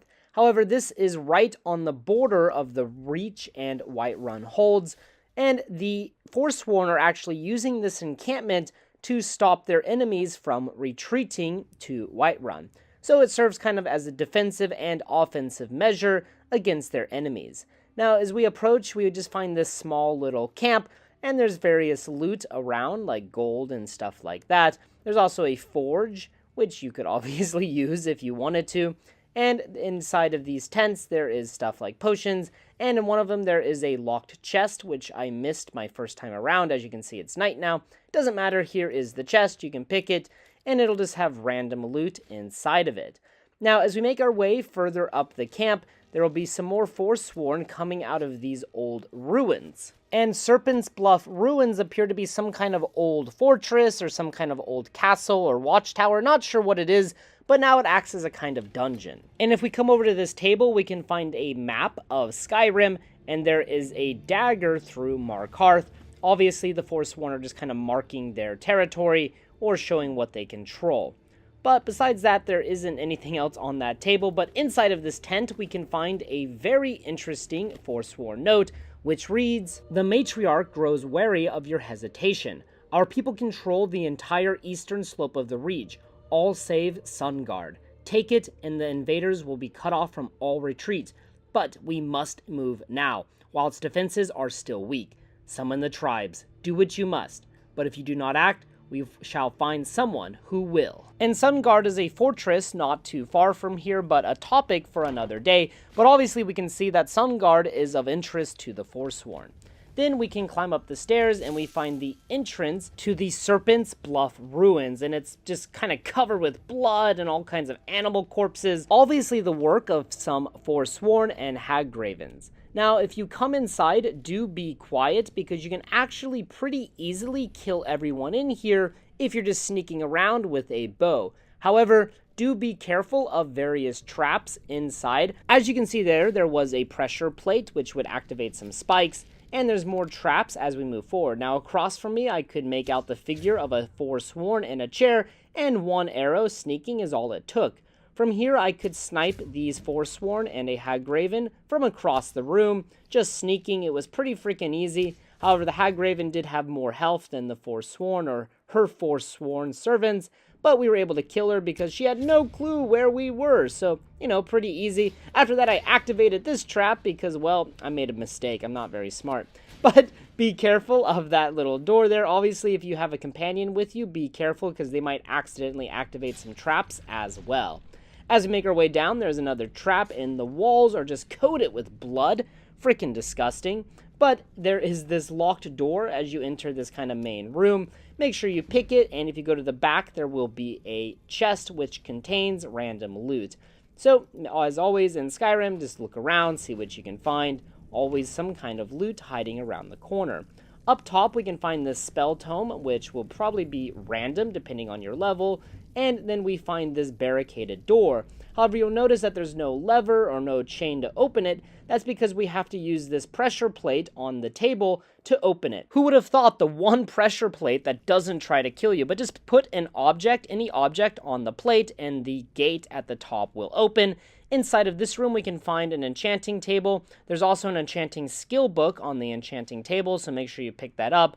And there's some good soul gems, so again, make sure you pick that up. And a chest, so make sure you, well, don't pick up the chest, that might hurt your back, but make sure you loot the chest. After that, we find another gate, but this one has a button, it'll lower, and then we can exit. This actually puts us inside of the Reach, and we find that Serpent's Bluff actually serves as a kind of pass from the Reach into Whiterun Hold.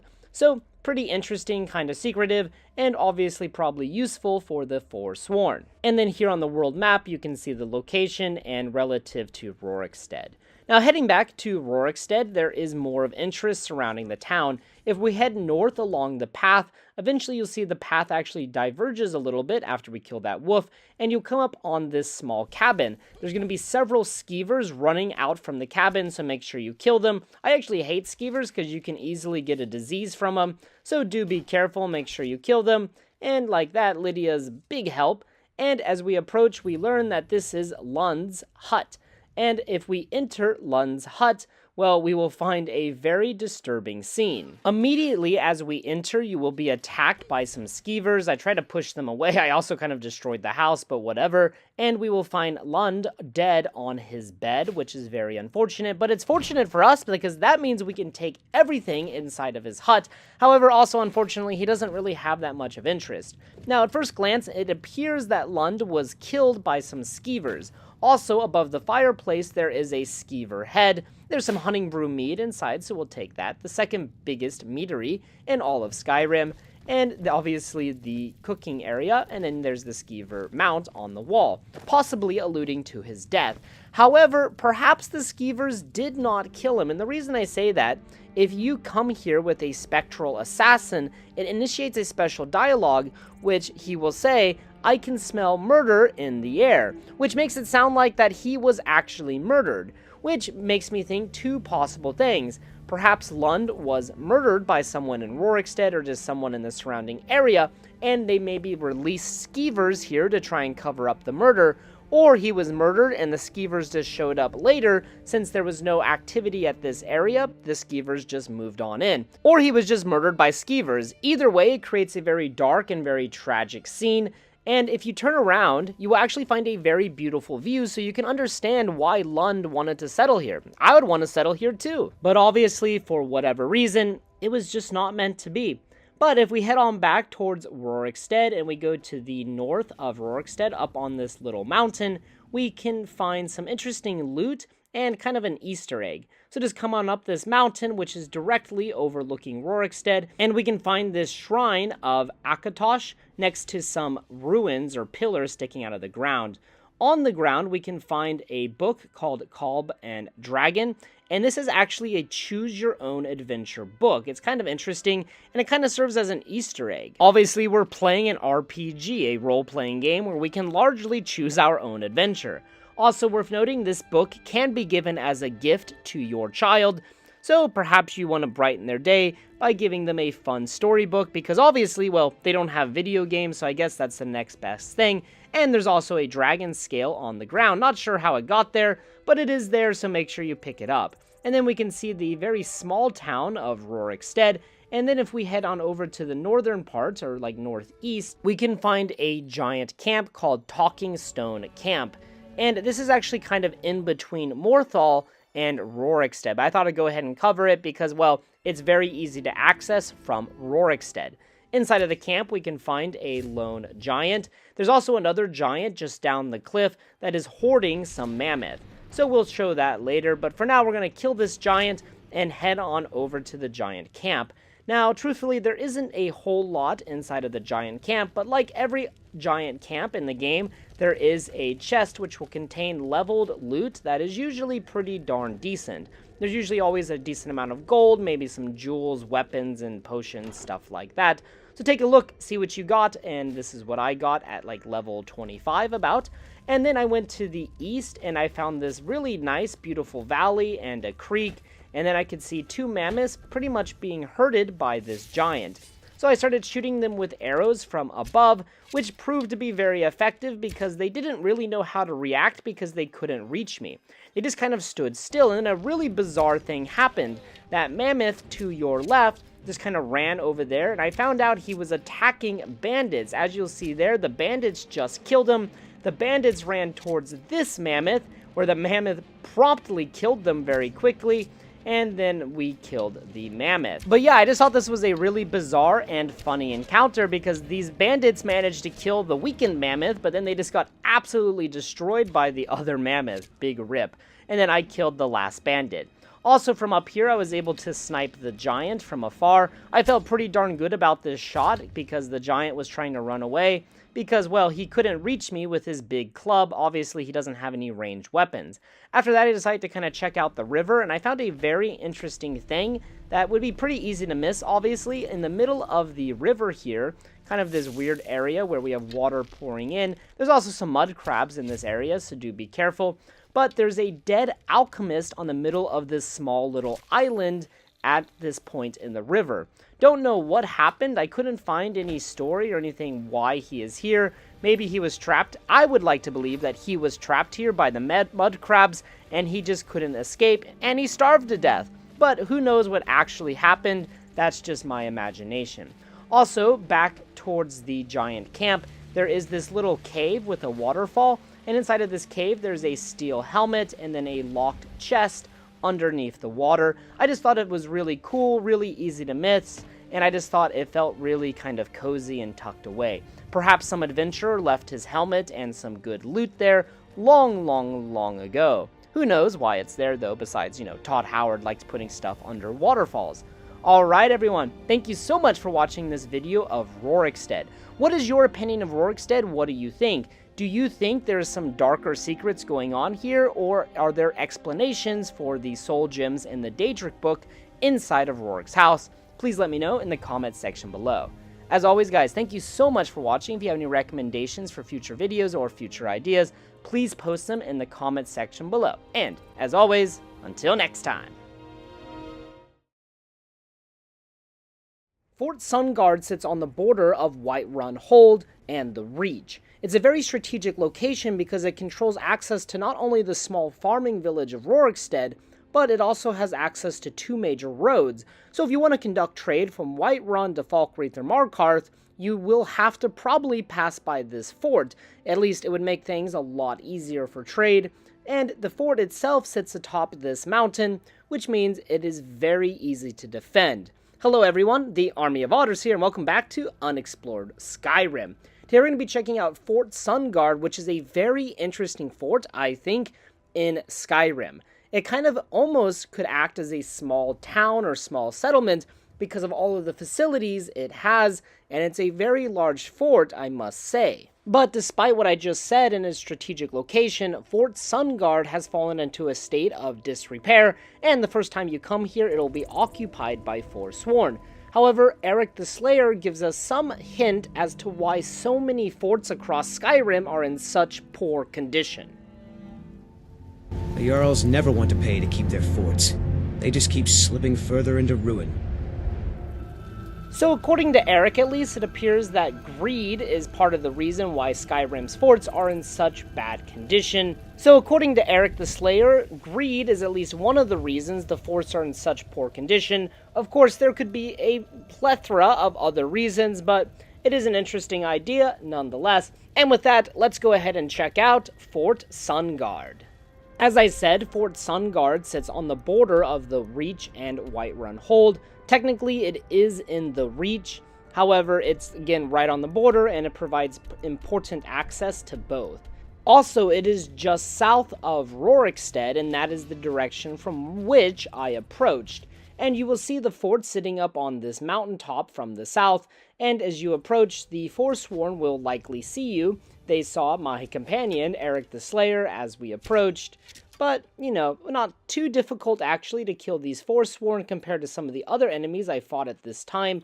A lot of them were actually just one shot with my bow and arrow, as you can see there. So, not too difficult of a fight, and actually there's really not a whole lot of Forsworn in this fort, despite how large it is. Now, me and that Forsworn's arrows almost touched midair. That would have been something else. Unfortunately, it didn't happen. Now, over here at the top, we have this kind of ruined entrance. I have no clue what purpose this would have served a long time ago, because it doesn't really appear there's any path to get to this entrance, but we get quite a beautiful view from this side of Whiterun. Now, if we head back, we find a magical bucket sitting underneath this, wooden shack. So I put the bucket on the ground so it stops defying the laws of gravity. And as you can see here on the other side of the fort, we can easily see the Reach. Again, this fort provides a great view of both holds and could help control traffic through both. It's a very great location and very beautiful. Now you can walk along the walls up here, and then we have the Fort Sungard Tower. The tower is actually kind of like the main facility of the fort, but like I said, this fort has a lot of facilities. If we come on down, we find this little fire pit and some pillars. This appears to be some kind of religious thing because right next to it is the Fort Sungard Shrine. But we'll talk more about the shrine later.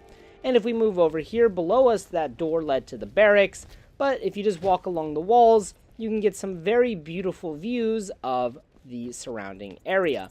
and this little part jets out. Again, underneath us right here is the barracks, but this part, it looks really cool from afar, even if it is just the barracks beneath us. And there's Eric the Slayer, and you get a pretty good view of the rest of the fort from there. Now, as we come down to the lower portion of this wall over here, I just found a really interesting little scene. We find a flute and a bottle of hunting brew mead. So perhaps somebody was enjoying a drink and just playing the flute, enjoying the beautiful view that they were offered. But as you see, this fort has a lot of space. It has a lot of paths and kind of wooden shacks, and it could easily serve as a small village even, but obviously it's meant for military purposes. And here we find the Fort Sungard muster, and this leads us to the barracks and also the mess hall. So this is where soldiers would sleep and eat. Obviously, it kind of, at least the first level, appears that maybe soldiers haven't occupied it in a while. However, if we go downstairs, the scene looks a little different. Interesting anyways, doesn't matter. In this room, there's a bunch of chests and beds, and at the very end, we can find a copy of The Last Scabbard of Okrash, and this book will increase your smithing. Also, Gorza Gra Bogol and Markarth wants a copy of this book, so if you give the book to her, she will give you another smithing point. So make sure you take this book and take it with you to Markarth. And as we make our way downstairs, we can find the kitchen, which appears to have been in use recently. So while the mess hall might be abandoned, perhaps the Forsworn were using the kitchen because we can find various food and ingredients. In the very back here, we find this pool. Perhaps it was used as some kind of toilet or something. I'm not entirely sure. But we can actually exit through this drain here, which just kind of leads us to the cliffside. Now, it is worth mentioning that Fort Sungard will be a part of the Civil War quest, and you will have to take back the fort for either the Imperials or the Stormcloaks, so this little hidden tunnel here could be used to your advantage. After that, we can move on to the Fort Sungard Shrine, and this shrine will change depending on who occupies the fort. If the Forsworn control the fort, the shrine will be a shrine of Kenareth. And if the Imperials control the fort, it'll be a shrine of Akatosh. And if the Stormcloaks control the fort, it'll be a shrine of Talos. And also at the bottom of the shrine, we can find an alchemy lab along with a locked strongbox, so make sure you pick it and see what random loot you get in it. But for the shrine, that's pretty much it. So we'll make our way back outside, and we're going to head on over to the top area. And from the top, there's two areas we can access. So the first one is the Fort Sungard Annex. And in the annex, we just find a small fireplace at the top, and if we move down, we find a lone jail cell. Not sure why or what purpose it would have served, because Fort Sungard does have an actual jail, maybe for a special prisoner or something like that. And if we move down, we can find some wood cutting and stuff like that, and then some kind of office, but there really isn't a whole lot in here besides this chest, some gold, and another chest. But if we go on outside, we find this kind of patio area, very beautiful, and it has a blacksmith and forge and stuff like that. Very beautiful and a great place to make some weapons, I must say. Man, look at that view. And if we come back up through the annex, we can find the Fort Sungard Tower. And despite being called Tower, this pretty much acts as the main facility for the fort. As we enter, we can find this entrance on our right, which just kind of leads to a small office. This door leads out to an outdoor patio. It's very beautiful, but really not a whole lot out there. And after that, we can make our way up. This door here will lead you outside on top of the wall, which we saw much earlier in the video. And then if we go all the way to the top, we find the lone entrance to the very top of Fort Sungard. And obviously, you can get some immaculate views from up here. You can see why an army would definitely want to occupy this fort. Now, I don't know what happened, but as I was admiring the view, I found that this bird got frozen in mid-air. I think it's a bird, perhaps it's a bug or something. Don't really know, but this bug bugged out. And it was just frozen in air. I couldn't kill it. I wish I had like console commands or that I was on PC so I could go over and reach it to take a closer look. But yeah, unfortunately I couldn't. Just kind of a glitch. Thought it was interesting. If you guys know what it is, please let me know in the comments. Now, if we come down to the bottom of the tower, we find another exit, and this will lead us to the Fort Sungard Oubliette. Now, this Oubliette is like a kind of prison area. At the bottom, we will find these 3 jail cells. However, there's nothing really inside of them. And then we can also find this ladder, which will take us to the top of this lone structure. And you can get some good views, but not nearly as immaculate as from the obviously highest point, the Fort Sungard Tower. But if we go back into the prison, there's actually a basement or downstairs area, and there's some very interesting things in this area. Basically, at the bottom, there is a killing hole, meaning you could just throw people in here and kill them, as you can see here, and there are some dead bodies at the bottom. I am a high enough level, so I just thought I would go ahead and fall down. I took a little bit of damage, but not too bad. At the bottom, we can find a guide to better thieving, which will increase your pickpocket. Also, you can find the Fort Sungard prison key down here, along with this dead bandit. After that, we can unlock this cell door, and then there's also some glowing mushrooms on the wall as we exit. And as we leave the cave, we can see that this small cave is directly below the fort, right on this footpath. So maybe it's not so secure. It seems like if an invading army or an attacker wanted to sabotage the fort, maybe using some rope or a grappling hook, they might be able to access and perform some kind of sneak attack. And one last thing I wanted to mention is we do know Fort Sungard is very important to the Forsworn. If you head on over to Serpent's Bluff Redoubt, you can find a note from the matriarch talking about Fort Sungard's importance to stopping any retreaters out of the Reach and capturing them. Also, it provides good defense from other holds across Skyrim. Alright guys, thank you so much for watching this video. I hope you guys enjoyed. Let me know what you guys think of Fort Sungard. Personally, as far as design, I think it's one of my favorite forts in the game. However, there's really not a whole lot of combat here. The Forsworn are really easy, and in the interior, there's, well, no Forsworn, which is kind of interesting. Thank you guys so much for watching. If you have any recommendations for future locations, future video ideas, please post them in the comments section below. And, as always, until next time.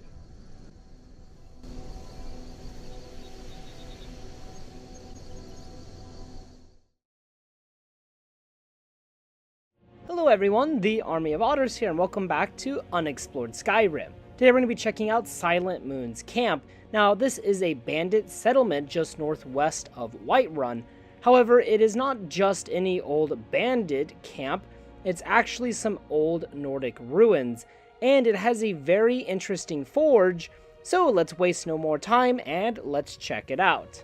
And here on the world map, you can see the location of Silent Moon's camp. Again, it is just northwest of Whiterun. And like I said earlier, this is a bandit camp now, so there's going to be a good amount of bandits that occupy it. They have a lot of archers posted around, so it's going to be a little bit difficult to sneak up on them. Perhaps if you come from behind, it would be a bit easier. I came from the front, so I failed to sneak up on him, but I killed the bandit that saw me, and then that wolf tried to steal my kill, the bastard. Anyways, after that, I fought off the rest of the bandits. Now, the bandits definitely have an advantage on you because they have the high ground. Obi-Wan Kenobi would be most proud. But yeah, they have the high ground on you, so you kind of got an uphill battle, and they have a lot of archers and a mage. So do be a bit careful, especially if you're on higher difficulties. Now, as you approach the top of the camp, you're going to find the forge. This is called the Lunar Forge, and it has some really cool lore behind it. However, in-game, it doesn't function as is described in the lore, which is a bit disappointing. However, there's several mods where you can actually turn it into a properly working Lunar Forge. But you're going to find this book titled The Lunar Forge, which reads, "The Forge. I've managed to get the forge itself up and running, but again, I find nothing special about its workings. These weapons were clearly forged here, yet the secret of their enchantment remains elusive. All I've been able to discern so far is some connection between the weapon's power and the appearance of the moons." And the next page reads, "The Lunar Weapons. The weapons themselves are crafted of what seems to be normal metal, but while the moons are high above, they gain an additional ability. It seems that once the sun has gone down, the lunar weapons take on a vampire-like ability, transferring a small amount of health from the victim to the user. And then on the workbench, we can find one of the lunar weapons, a lunar steel axe. However, you'll notice if you look at the enchantment, the book is wrong. The book says that the lunar weapons have a vampire-like ability, absorbing health. However, the actual enchantment deals fire damage. It doesn't absorb health.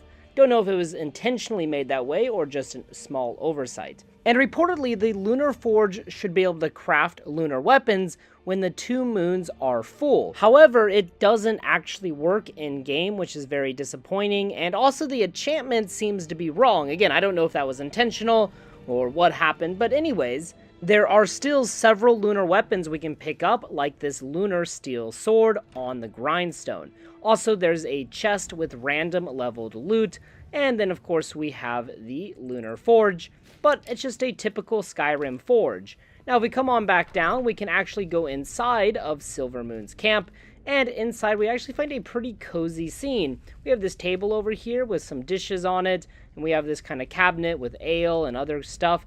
But do be careful because there are a lot of bandits in this part of the camp, so make sure you take them out. Actually, I had a bit of trouble in this area because the bandit marauder was really tough, so it took me and Eric the Slayer a while to kill him. And then in the next section of the camp, we can find an unlocked chest with random loot inside, but there's really nothing in this section of the camp besides that chest. Then you'll come to this locked iron door. Now, you don't have to pick the lock to get to the other side. There is another way around, which I'll show later. But over here in this bookcase, we have a lunar steel axe. So pretty good. Make sure you take it. You know, unique weapon and all. I definitely want it. And here we also had a lot of good potions and another unlocked chest. Also some bread. Don't know why they kept bread down here, but hey, you know, to each their own. And if we go up the ladder, we come back up outside, and we can activate the chain, opening the gate, allowing us to easily access that area. However, as I said, you don't have to pick that lock. You can actually kind of go around. If you jump up from above, and you walk along this like little canal thing here, you can jump on into the destroyed building. And also on the second floor, we can find a lunar steel mace and more potions. So make sure you grab all of those. For me, these potions are really good. We're definitely leveling up pretty quick in Skyrim. Now, after that, we can use an arcane enchanter to see the enchantment. So I decided to disenchant one of these steel maces, just because I had two of them. And then you'll get the Silent Moon's enchantment. Kind of a weird mouthful there. But anyways, with the Silent Moon's enchantment, you can burn targets, but they only take the burn damage at nighttime. So if the sun is up, it will not deal the burn damage, which I don't understand why you just wouldn't put a normal burn enchantment on your weapon. But hey, if you're doing some kind of vampire playthrough, I guess it's kind of cool. Anyways, guys, thank you so much for watching this episode of Unexplored Skyrim. What do you guys think of Silvermoon's camp? I think it's an absolutely beautiful area with some very interesting lore. However, I think it's very unfortunate that the forge, the lunar forge, does not function like it's described in the book. And also, I kind of wish the enchantment actually had something to do with absorbing health or being a vampire. I just think that would be much cooler. Anyways, thank you guys so much for watching. If you guys have any recommendations or ideas for future videos, please post them in the comment section below. And as always, until next time.